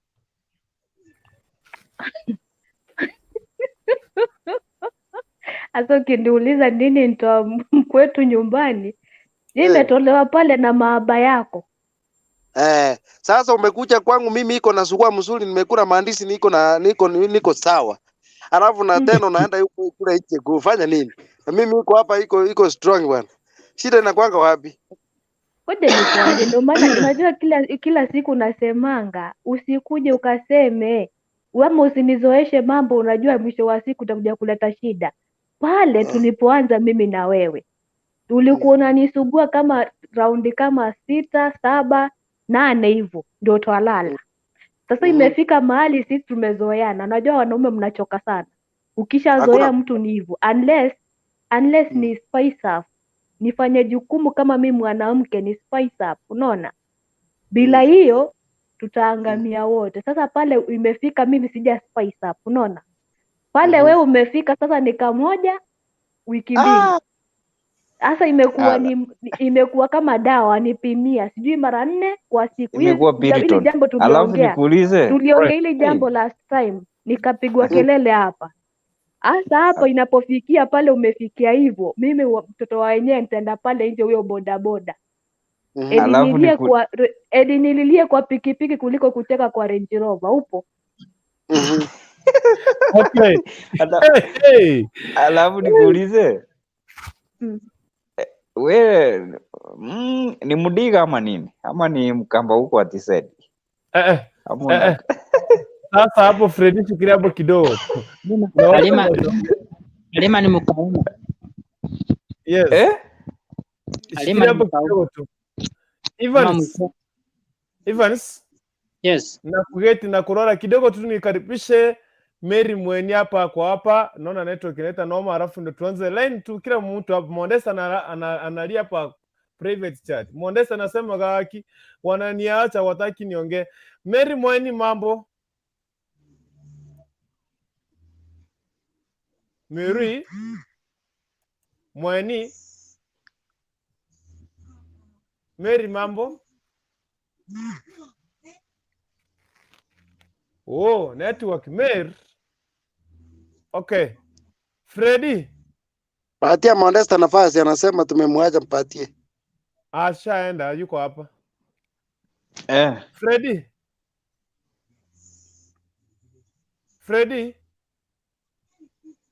Network. Freddy unasikia? Niambie. Nakusikia vizuri, labda wewe ndio unisikie. Ninakupata sasa. Now, Freddy, wao ulipata Valentine's, ulipelekwa, uliwishiwa Valentine's ama vipi? Mimi nimewishiwa Valentine na familia bwana. Yeah. Although sikupelekwa but niliwishiwa na familia. Na mimi nikawauzia familia, niliwafanyia venye walikuwa wanataka. So mimi sina waziwazi. Kurukuntu, ngoja niulize huyu Freddy, familia wamaanisha bibi ama familia yenu ama mchumba? Hapo ndio sijapata. Bibi by the bibi na mtoto. Sasa unaita sasa unaita bibi yako familia? Sasa nafaa niita aje? Ungesema babe ama sweetheart ama val. Unachoma bro. Umechoma. Ningesema aje?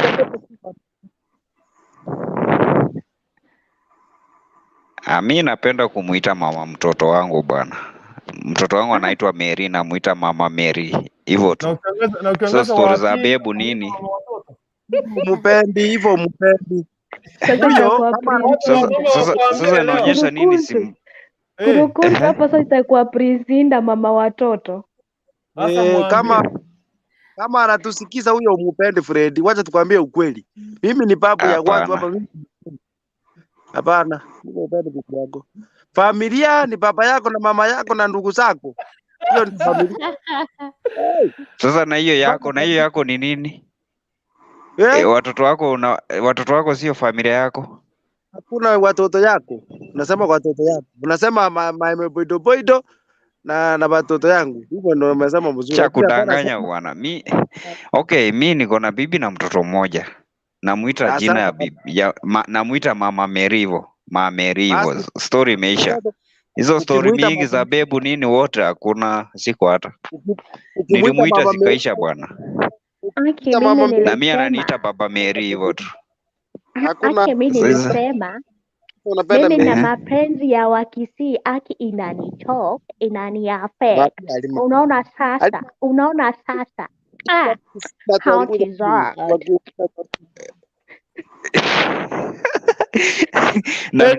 na Mida. Wacha kwanza Mida kujibu ndio nikilete. Nataka kuleta hapa mtu anaitwa Mary Mwenyewe. Ongea kwanza. No network inamsumbua. Let's continue. Namleta. Mida.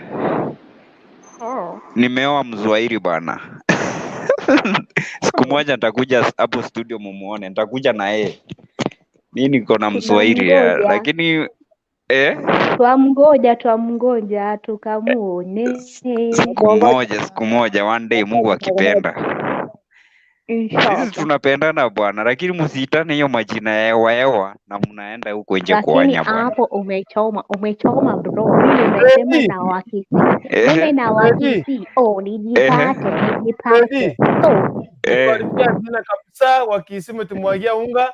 Sisi lakini tunajua kuita wapenzi watazamaji masweetheart. Freddy kama alisahau. Ama homo baby. Mimi hiyo hakuna. Mimi nilimuita hiyo bwana nikimkatia sasa. Sasa hizi nimuite ya nini? Mtu asikamu inbox yangu watanichok, watani affect. Niko na allergy ya Wakisii. Freddy, niko na swali.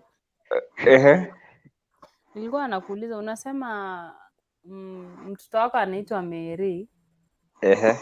Unaita mke wako Mama Mary.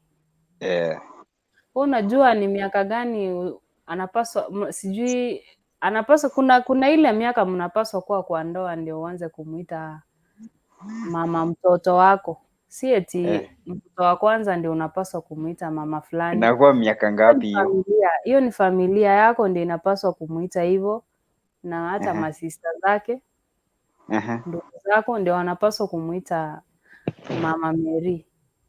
Wewe kuna miaka mnapaswa kukaa kwa ndoa ndio uanze kumuita Mama Mary. Enyewe umeambiwa ukweli umpendi, yani uko tu kwa ile. Hakuna, sasa simpendi aje na nimesana Sasa kuzaa naye imaanisha unampenda.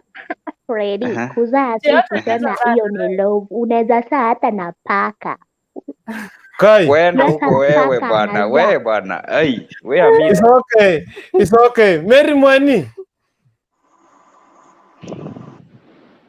Tumeacha hayo. Mary. Atazana paka. Watu wamwambie wengine vizuri. Everyone Simonte, karibu sana endelea. Watu wamwambie wengine vizuri. Mnachoa mapa. Aki woge kurukuntu kupea mtu ball. Yeti unampenda. Just imagination. Halima, mambo? Like, salama. Ulisema kwa Kilifi pande gani? Wanataka ni? Si niko Mafueni hapa, nataka kujua. Utanitafuta, usijali. Utapini location, nitakuja. Lakini uko na za M-Pesa, unajua simu yangu inakonfaniwa na M-Pesa. Si ulisikia nikisema sijapeana maua leo juu sikupeana, sikuwa na mtu. Mimi nimesema kuanzia leo niko na allergy ya Wakisii.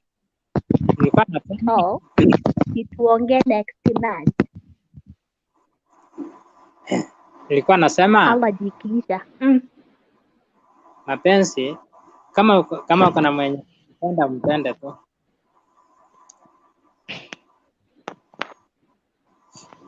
Na wale wenye hatuna, sisi leo tulikuwa men conference. Sisi hiyo wale hatukuwa huko. Freddy, enda uchunge baby, ama bodaboda ataenda na yeye. Wanza kupiga kelele kama huyu Mubarbas amesema. Wewe sasa mnaongea na Evans na unanitaja bwana. Hiyo ijanifurahisha. Sasa mbona nikudanganye imani? Sasa nataka mimi sijui nimekunoki nini, nataka tutengeneze maneno nianze kukuita babe sasa. Mimi hapana, utashikwa. Na nani? Na nani? Utachikwa Na nani? na wenyewe. Oh, kuna wenyewe. Kuna Si security ba. iko tight. Security iko tight. Sasa Lakini basi Evans ndio huyo hapa sasa. Umekosea. Usiite mama eti ni mama fulani. Hiyo miaka mkifika 20 years of marriage ita mama fulani, lakini for now my friend, Kwani unajua tuko miaka ngapi ni marriage? Kwani unajua tuko miaka ngapi? Utupei appetite ya kuingia kwa marriage. Imagine tutakuwa huku nje na mtakuwa mkisema eti amekaa sana na hataki kuingia kwa marriage. Reason amutupei hamu. Alafu unajua mimi niko in marriage miaka ngapi? We juzi ndo nimekuona ukitoka hapo Kisi High School na ukaingia tu kwa ndoa juzi tu ndo umeanza kupiga kelele eti niko married. Sasa Hamida, sasa hata ukienda kubadilisha sauti, mpenzi wako hata atajua bado ni wewe. Ongea sauti yako, mpenzi wako ndiye asikuache. Leo ni Valentine'S nyingine. Anyway, ngoja nikuambie kuruntu, acha nikuulize. Nimeingia hapa nikasema mimi sijapostiwa na sijaambiwa anything. So mimi ninangoja ile billboard ya Omo ama Nice and Lovely nipostiwe. So jamemwagika, alimwagika leo. Mimi sina mchumba. Sina mchumba wewe. Nilikupatia alienda wapi? Inafaa nirudishe ile mwanamume nilikupatia, nipatie wewe. Ngoja, ule alinikulisha blue tick. So mimi nikaachana na yeye. Mimi nilirudi kwa soko. Si Evans yako hapa sasa. Chaka. Evans yako hapa bwana. Wacha tukue ma witness. Amida. Wacha tukue ma witness. Badilisha mada.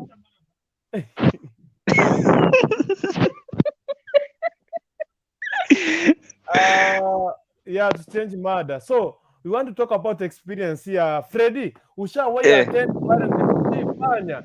How much pesa kidogo ulifanya nini? Ulitumia, ulispend pesa ngapi? Mimi nimewahi spend kwa Valentine bana. Hiyo siongei. Kwa sio mtu tulikosana vibaya.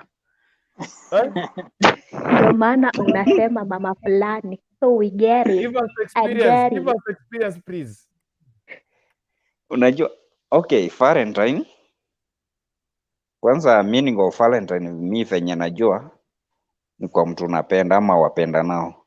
It doesn't mean kama ni your lover ama nini. Utaweza penda even your parents, even your daughter ama your son. Kama unampenda uko free ku spend. The experience is one day, lakini I think inakulanga cause lazima uchape pati kiazi na uprepare hiyo, na unajua Valentine unaprepare kutoka nguo, kiatu, dresses yote unaprepare. Sasa hivyo lazima ukosti. Alafu hapo kuna flowers, lazima muende mukule, kama ka wine muchape, kama ni ka whisky. Unajua hiyo siku sasa mwezi kunywa pombe ya cheap, expensive, na food mwenye mtakula ni expensive. So hapo kwa pombe Friday ongeza volume, hapo tunaweza endana. Hapo tutaendana. Unatumia gani? Unatumia gani? Hapo kwa wine tuko sawa. Kami leo nimekunywa Amarura. Lakini sikuchocha. Nilikunywa whisky. Nimesikia hapa tumefanya nini? Hamida na Freddy muingie inbox. Hapana, mimi ni bwana ya mtu bwana. Bibi yangu niliwahi jingisha mtego karibu niachwe bwana.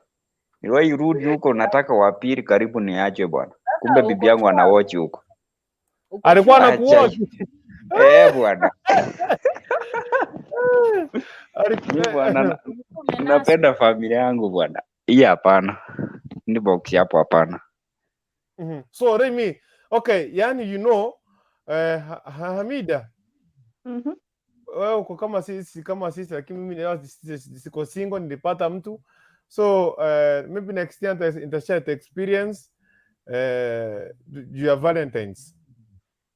Mi naweza ongelelea yangu kama ni ile, si huyu hata yeye amesema ile aliingisha kwa mfuko ilikuwa ya ex.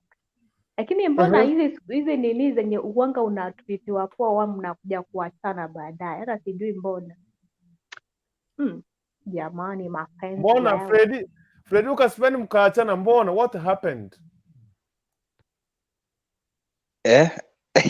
Hiyo ilikuwa tricky, sitaki kuongea. No, tell us. We want to know the experience because hataki tenekea mtu mwingine aanze kuspend hapa tusikie ati niliachwa, nimetumia pesa zangu. You see? Sasa sikiza, by the me ufanya kazi Eldoret. Na huyo demu wangu alikuanga Kisii. So ilikuwa tufanye inaitwaje, pre-Valentine, yani tuanze mapema cause mimi nafaa ni travel back job. Ni travel on early on the morning, nifike job mapema. So tukaifanya hiyo day mapema. By then hiyo ilikuanga hiyo Valentine ilikuwa na happen on Thursday I think. Tukaifanya on Wednesday usiku. Sasa mwenye atajua hapa atahesabu miaka imepita ngapi. Tulifanya Wednesday usiku, tukalala resort kwa guest. Tukaspend hapo. Si lazima wajie mrembo wako baidheka kitu. Kumbe nimemwajia ka kitu, yeye anaenda kufanya sasa Valentine vizuri kesho yake. Na mwingine sasa. Serikali ya Uganda. Sasa mimi nikaachwa hivyo sasa. Yaani by then mwenye the same place tulienda nikajiona na waiter. By then nikambaya food. Nikambaya food hapo. Si unaelewa mawaiter ukiwabaya food hawakuli, wanachukua hiyo pesa. Sasa mpaka huyo waiter by then akaniachia namba, tuka exchange na namba. Yes. Si ameona sura yangu, ameona sura ya my fiance, tumekuwa naye. Sasa mimi the following day saa 9 napata text, ndio nadai kutoka job. Nimechoka. Ai bro, ngamjibu poa sana. Ulifika salama? Kazi iko aje, iko vitu? Bwana, kwani your girlfriend yako twin ama nini? Kai. Nikamwambia sikuelewi bro. Nimeona mtu kaa yeye. Nikamwambia let me see a photo kama umepiga. Akaniambia okay a minute. Nikiwapelekea food nitapiga photo nikutumie. By then nitumia photo, nikaona mpaka mimi nilijichazia bana hapo form mwenyewe nikatulia. Sasa umesikia maneno. Nimespend, nimeajia mtu ka kitu. Ulimwacha guest ama? Sijaelewa. Old man. Nauliza. Kwani wewe after nyinyi kwa fun ulimwacha kwenye guest ama kuliendaje? Not kwa guest. Sasa hiyo resort sasa. Sikiza, tulitoka by then kitu kama 6 asubuhi. Kutoka 6 nikampea psych gari litoka by the 7. Kutoka Kisii kwenda Eldoret naenda 3 hours. Mimi nilifika kasi saa 5 saa. Sasa nikamsindia hadi kwao kwa gate. Nikakuja nikapata gari ya 7, nikatoka nao, watu ilikuwa inajaa, nikatoka nao nikafika kazi mimi. Cause hata ningekuwa late sikuwa nataka nikose kuattend job. Hata ingekuwa late they will understand. Lakini sikuwa nataka kukosa. Sasa kufika saa 9 usiku jioni tena ameenda Valentine nyingine. Sasa yeye alifanya kurudi pale kwenye ile hoteli walirudi huko. Anaambia mtoto wenyewe mimi nakununua Valentine. Kumbe pesa ni ya Freddy. Pole, usijali. Sasa hapo maneno ikageuka, aye nikamumeet ita vizuri, tukameet weekend moja, nikamuuliza akakataa, nikamuonyesha proof, tuka break up. Mimi sikupembeleza bwana.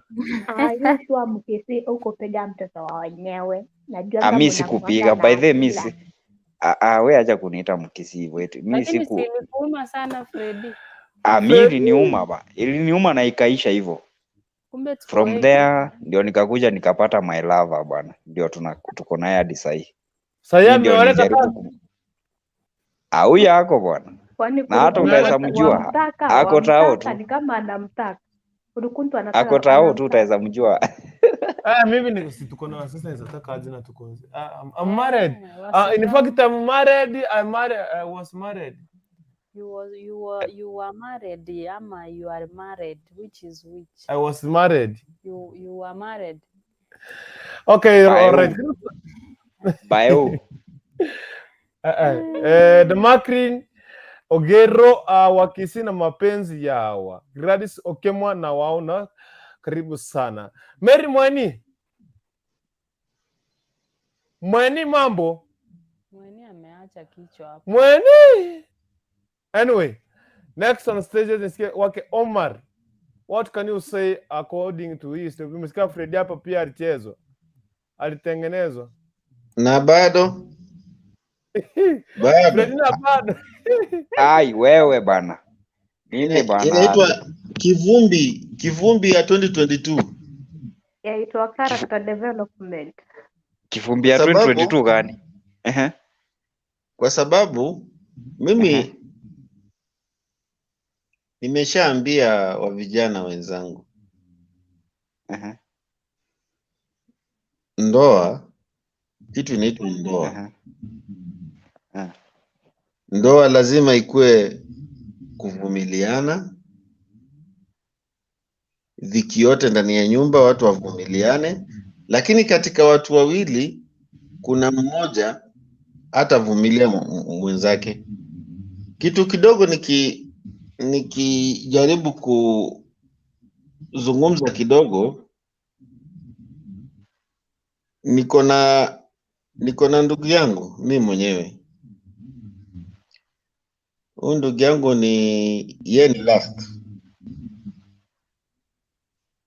Nikamwambia, ndugu yangu, usikimbilie maisha.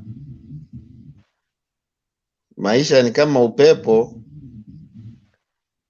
Sasa wakati saa ile wameshacheza goli wenyewe, wanajuana wenyewe kwa wenyewe, baadaye unaambiwa hata msichana ako na mimba. Kwambia okay, sasa itakuwaje? Tumeamua tuanze tu maisha. Mama akamuonya, mimi mwenyewe ndio nikamuonya. Mama akamwambia, umekimbilia maisha na ni mapema, unaweza kumaintain mke. Akasema atajaribu vile ataweza, lakini atapambanya. Sasa ilifika wakati huyu my brother maisha ikaanza kumlemea.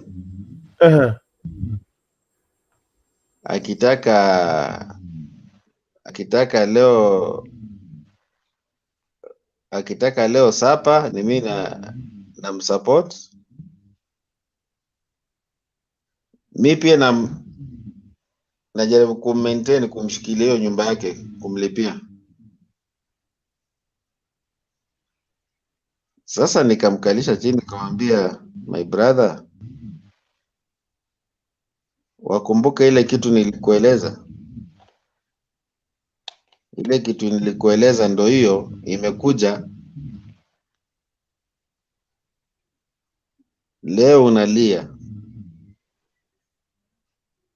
na siku zote, miaka yote sitakuwa na wewe, utakuwa na maisha yako, itakuwa aje?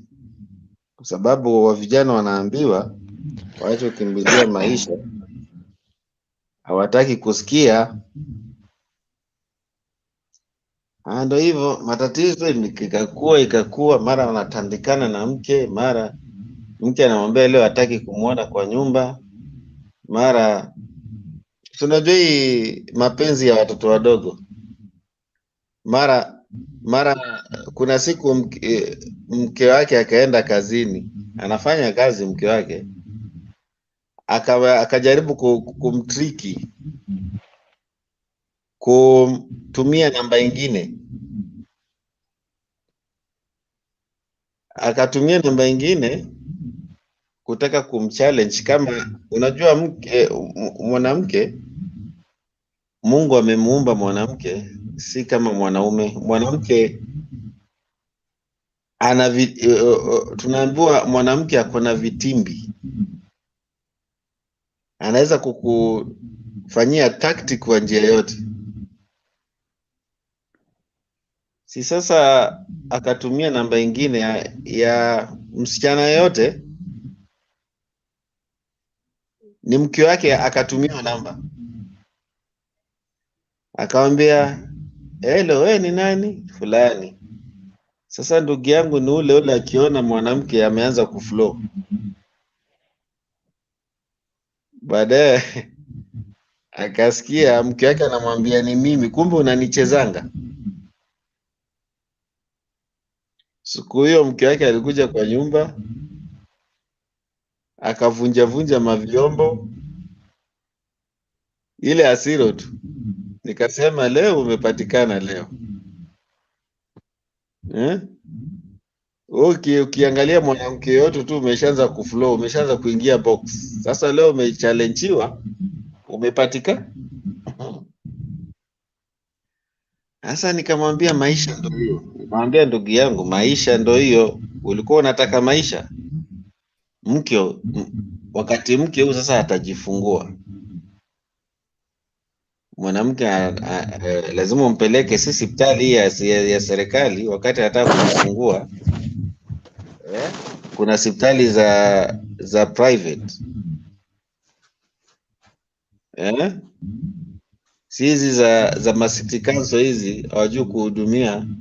Hizi za serikali hazina nguvu siku hizi, na hiyo lazima kuwe na mfuko. Jua mke akizaa ni pesa unatumia.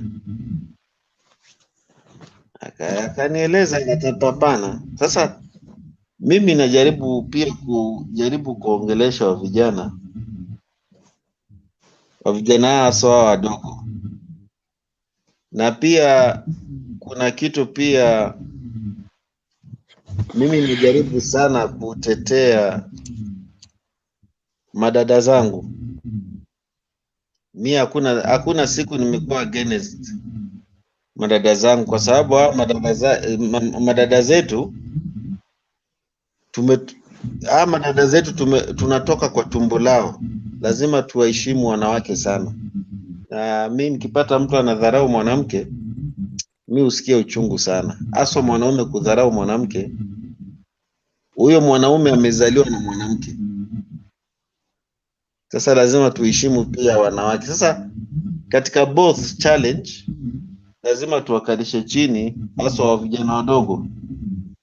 Mapenzi ni kuvumiliana, na mapenzi kama huna uvumilivu unakimbilia mapenzi, na kama hujajiweza kwanza, hujajiinua katika kimaisha, mtasumbuana na mwanamke, kwa sababu mwanamke hata kuzalia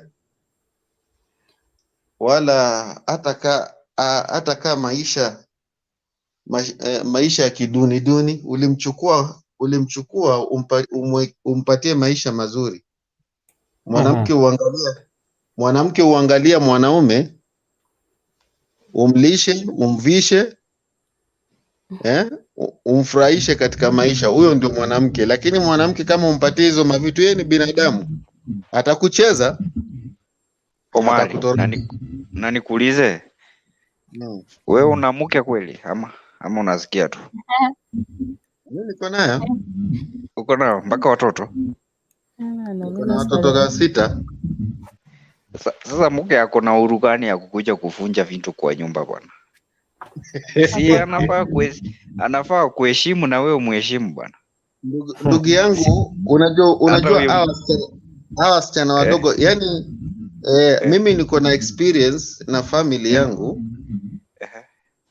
Vijana wangu ni wakubwa, wasichana wangu kuna wote wamemaliza form 4 wako university. Mimi ni mzee. Alright.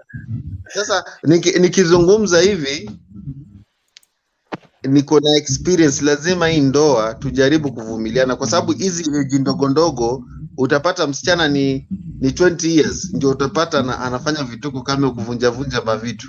Kijana kama ndugu yangu ni mtu wa 23 years. Hiyo ni ndoa gani itakuwa kwa hiyo nyumba? Si ni mchezo?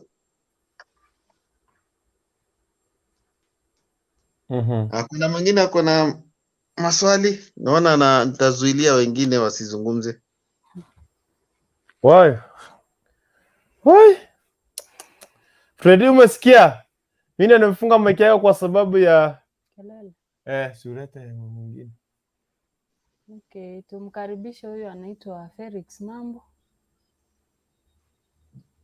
Niko fiti sana, labda mniambie. Sisi tuko poa. Tunaongelelea mambo na Valentino hapa. Ulipelekwa Valentine ama vipi? No, sikupelekwa na wala sikupelekana, manake hakukuwepo mwenye ningependekeza kupeleka ama ningependekeza kunipeleka. Sasa hapo uko the right place. Sisi ni wale ambao hatukupelekwa na tuko na watu ndio tumegadha hapa tuone itakuwaje. Okay. Ushawahi attend? Ushawahi attend? Bibi hujawahi kabisa ama ni leo tu? Valentine. Kuattend nini kwanza? Kuattend Valentine ama mrembo yeyote tangia uanze kudate? Kuna mrembo yeyote ushampeleka kwenye Valentine's Day? Sherehe za Yeah, I can remember once, yeah. Share the experience now with us. I don't think that it was much concern to the relevant situation. Ever since it was just normal. Yeah, ringe tu kawaida. Wasi no kwenda this they would treat your lover in a different way apart from the normal way. Na bora I would decide one thing. Felix, kidogo tu. Naomba tumike Freddy mute mic yako kidogo tu. Freddy mute mic. Omar mute mic. Fred Ivo. Tuende past Felix. Yes. Yeah, I was saying Nje could prefer it's a day that you can put it special way to your lover. What treat manjogo njerendere more special than kawaida. Abora decide more ga nyomba mogende no nis komora mukombono ne say place you eat mora gere mora roro. Yeah, that way. No kore bisabu yega you can spend even more than 3 days, but unlucky mangana yo metagocha akocha ba ama yake rale unaona yale kwa Thursday or Friday. Yeah, but the bad lucky have it on Monday.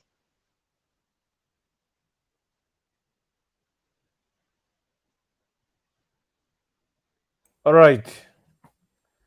Naona time natupeleka mbio 54 baada ya saa 6, si ndio?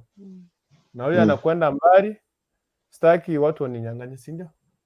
So unataka tuletee tuanze Hamida, tukuje Freddy, tukuje Omar, tumalize kwa Felix, maneno mwisho kwa dakika 2 kama 3 hivi. So guys, huyu nani wa kwanza? Hamida. Hamida, mambo? Na ushalala? Amlete atupatie final words. Nalala mapema na sina mtu wa kunilalia jamani. choma. Unataka kuiga kiaki wewe. Naomba tukuje sasa kwa conclusions ya Valentine, tukianza na wewe Amida. Ungeweza kuwashauri nini wale watu kama sisi wenye hatukupelekwa Valentine? Na wale wenye walipelekwa unaweza washauri nini? Mimi jambo ninaloweza sema la mwisho ni ile, kama unampenda mpenzi wako, appreciate. Najua si kila mtu amebarikiwa na mfuko, lakini kile kidogo, kama ni ua liko pale nje tu, wachuna wampa tu, wamwambia mama watoto, vile huyu Fred amesema mama watoto, unajua hali yangu hii, ndio nimefanikiwa, nipokee kwa roho moja, inshallah nikijaliwa na sisi tutakula vinono vile wengine wanakula. Na wale hawakupostiwa ama hawakupelekwa pale out, si mwisho wa safari. Inshallah Mungu atakujalia, ukitapata wako mwandani, atakutunza vizuri. Na kama umeachwa siku ya leo, jitie moyo. Sure, Enda kujitia kitanzi pale nje, tusikie sijui mwingine amejitia kitanzi pale, kuna maafa kwa siku tu moja. Amna haja. Ni mambo ya kawaida. Ni mambo tu ya kawaida. Haya, asante kwa ushauri wako mzuri. Tunaenda kwake Baba Mary. Exactly. Nakubaliana na hiyo sasa. Ushauri wako wa mwisho? Ushauri wangu sasa, Valentine isifanye mwachane bana. Kama una do una tu flower isiko hapo nje. Kenya Amida amesema hivyo tu, story inaisha. Sio lazima mfae red. Utafaa red masaa 2-3 mmeachana tena. Mmespend kama 10k nini mmeachana. So kama mko na upendo ile ya kamili, fanya tu venye Arima amesema. Amida, sasa Felix hapo hakupelekwa. Si tufanye patanisho hiyo ishe bana. Hapana, mimi nilisema nataka kuwa sidekick. Sidekick? Hivyo niweka application. Usitome. Fred utaachwa. Fred unataka wangapi? Sasa amelala bwana. Niko na nani tena? Mnasema wangapi? Kwa ajili ya masaa wewe na Amida mtaingia kwenye mtandao zenu msungumzie huko, mturuhusu Amida sasa. Amida ni box hapo private, ni chat private. Amna, Fred amesoma tena, tulikuwa tunaongelelea, anajua, msimuingililie jamani, anajua kwenye tumeanzia. Okay. Haya ni sawa, na shida. Miri mwanisimu imekataa. Mweni. Amida rudi private chat. Sawa. It's okay, Fred, it's okay. Fred mute. Funga. Teacher, hivyo. Hivyo. Evans mambo. Umar. Evans. Alafu Umar. Alafu Felix atufungie show. Sawa. Evans mambo. Unmute. Evans fungua mic yako. Fungua tupatie maneno ya mwisho tafadhali. Alikuwa hapa. Network ni kama imenipiga nje. Yes. So wale wenye hatukuchukulia na hatukuchukua watu maka ingine sio mbali. Tutafika. Maka ingine sio mbali, Mungu atafungua njia. Mwaka ndio mwaka ingine na sisi tusimali kama wengine. Yeah. Haya, asante kwa ushauri wako Evans. Tunaenda kwa Omar, ni yeye baba yetu hapa, tuambie maneno yake ya mwisho. Mimi naweza kuhusia madada zangu na mandugu zangu, mambo ya kimagharibi tujaribu kuiacha. Mambo ya kimagharibi imepoteza Waafrika, na kama watanisikiza madada zangu na mandugu zangu, ufuate mambo ya dini vile inasema. Dini haina hizi mambo zimeletwa saa hii, mambo hazina mbele wala hazina nyuma. Tuangalie famili zetu, kama tunataka kupendana, tulianza kupendana kuanzia zamani, tuchunge mafamili zetu, na mambo ya kizungu tuachane nayo, kwa sababu mambo hii ya kizungu saa hii inakuja kuvunja manyumba, watu hawavumiliani. Utapata ndoa nyingi zinavunjika wakati wa leo. Mtu maybe hajanunuliwa maua, anamwambia mume wake, kama hujanunulia maua hata mimi pia hatuongeleshani. Sasa maua, utashangaa watu wanakula maua ndani ya nyumba, ama ni maisha inaendelea. Sasa nahusia madada zangu, sana sana madada zangu, mambo hii tunawapenda sana, lakini mambo hii ya kimagharibi tujaribu kuachana nayo, tufuate mambo zetu za Kiafrika. Tukifuata mambo za Kiafrika, mababu zetu na manyanya zetu waliziacha, tutafaulu. Lakini tukiendelea hivyo, itakuwa ni oa leo, kesho mnaachana, ndoa haina maana. Tafadhali tujaribu kuchunga manyumba zetu. Hiyo tu. Haya, asante kwa ushauri wako. Tumalize na Felix. Ingawa Felix umeingia show ikiisha, lakini tushauri tu. Unmute.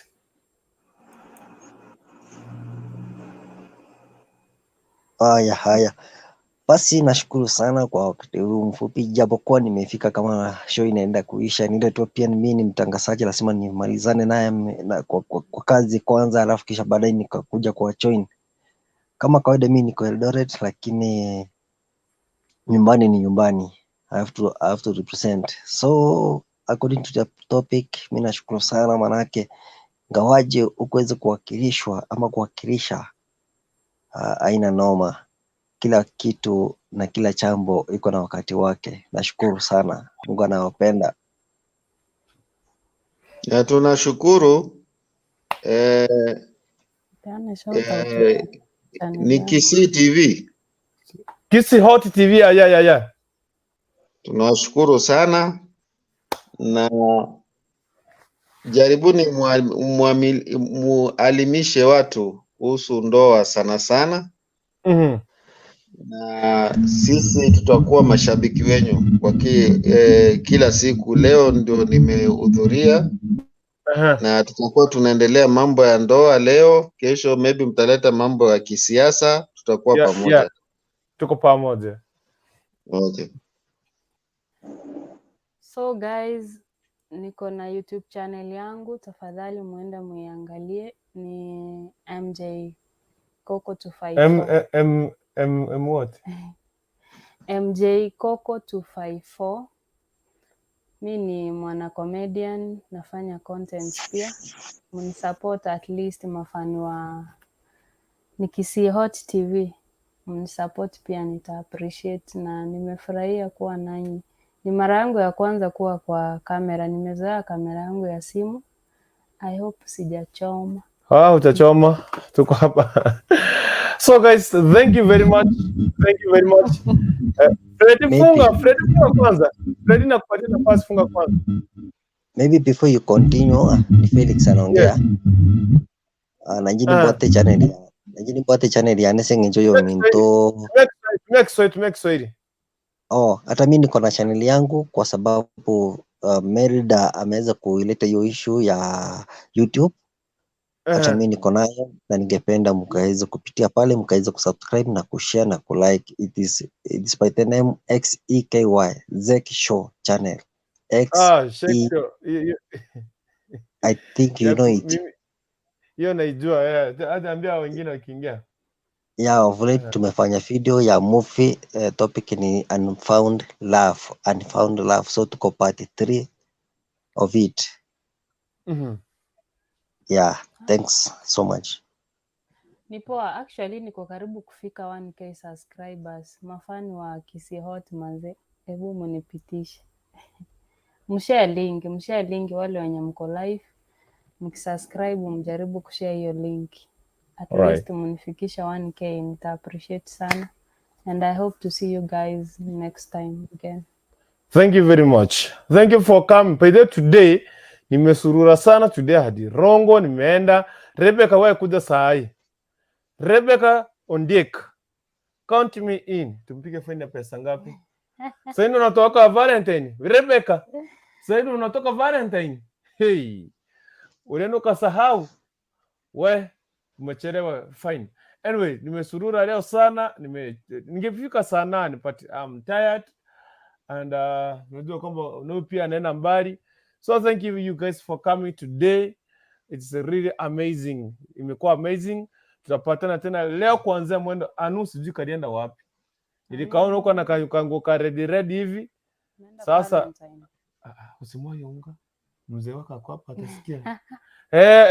Kwa pale ako katika technical team anatuangalia kutoka ile side nyingine. So don't worry, itakuwa noma tena zaidi. So Rebecca, we are part the rack, tunatoka sasa. And anybody mwenye ameingia hapa, nimefungia mtu hapa mic akifungua, nikifunga nifungie tusikie anasema nini, watuombe tuende. Freddy, ulikuwa unasema nini? Wewe omba tuende bwana. Nilikuwa nauliza Freddy, hiyo Felix. Uko side gani? Redi niko kama unajua place inaitwa Pioneer. So na stay Pioneer Brookside tu, kifika Brookside nyuma sasa. Panfila now. Ya tuseme Panfila na restaurant. Mume. Unajua inaitwa Umeanza huka.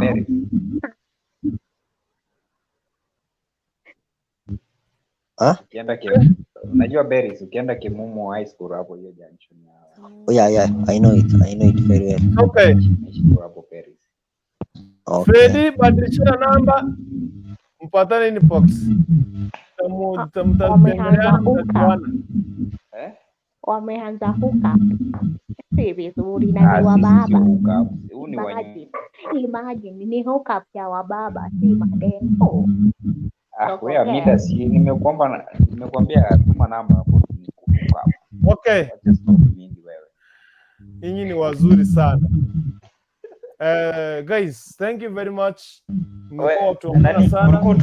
Kurukutu. Fred, Utuaje backstage na Amida, tuko na issue. Sawa. Imalizi nitawacha backstage basi. Na Amida utoe Felix. Felix wacha akuje. Mimi siwezi kaa na mtu mmoja. Nataka wawili. Okay. So thank you guys for coming. Thank you for watching Kisi Hot TV. Continue supporting Kisi Hot TV. Continue subscribing. Continue sharing. Continue trust. Nyinyi watu muhimu sana. For now, for today, it is enough. And I want to appreciate you guys. Kwa sasa tunataka kuondoka kwa studio. Watu wametoka walienda Valentine. Wengine Yesu ni Bwana. Wengine sasa, I don't know what can we say, but I really appreciate for you coming today. This is the only Kuntu, the only Kukurikuntu, the only man mwenye kuna rangi ya Afrika nyeusi tititi ama pepepe ya kupaka Afrika rangi. The only Kuntu. Nashukuru sana kwa kuwa pamoja na mimi. Tupatane tena majira ya jioni. Jina wako ni mgani? Melda James. M-A-M-A-A. Hiyo ingine ya usanii ni MJ Koko. Sio A-A. Koko ya ngano? Ya chai? Koko ya K. K ya kaka. Ni kaka tante. Nom Ogamba, I can see Brenda very, very, what? Brenda Ray, say high five. Who's Brenda here? Hamida, unaitwa Brenda wewe? Ama Prita? Prita. Ni wewe? Na mimi? Thank you guys. Hamida usiondoke. Nimeambiwa nitawacha backstage na Freddy muongee mawili matatu. Itakuwa noma tena zaidi. Kwa sasa wacha tu tuombe. Sinitoe kofia. Nani atatuombea? Mimi nilikuwa nishaombea show. Juu Freddy ndio mnabaki nyuma na Amida. Tunaomba mtuombee basi. Ready omba. Ama Mbona Felix mmeacha omba. Felix? Wacha Felix aombe. Mimi nitaomba Kiislamu kweli. Wacha Felix aombe. Si atu, kwani maombi ni maombi, si lazima Wacha leo Felix aombe. Nitawaombea Kiislamu next round. Sawa. Nimerequest. Sawa, basi tuamini na tuombe. Baba mfalme uishiye juu mbinguni, tunakushukuru na kulimidi jina lako mfalme. Tunakushukuru kwa ajili ya siku ya leo mfalme. Tunasema ni asante maana umetulinda mwaka mzima hadi tukaweza kukutana leo mfalme. Tazama mwaka ambao tumeanza leo hadi tena siku nyingine tutakapokutana katika siku ya mapenzi ya wapendana mfalme. Tunakuomba ukaweze kututunza, ukaweze kutumiliki ndani ya hekalu yako mfalme, ukaweze kutuandalia makao mema mfalme. Naomba ya machache ukaweze kutulinda, ni katika jina la Yesu aliye mkombozi wetu. Amen. And may the grace of our Lord Jesus Christ be with you, and the love of God and the fellowship of the Holy Spirit be with us now and forevermore. And forevermore. Amen and amen. Thank you very much guys. Thank you for coming. Asante kwa kutuwatch. Tupatane tena leo kuanzia mwendo wa saa 4 usiku. Kwa sasa bye bye. Hamida na Felix na Freddy nimewaacha backstage muongee story.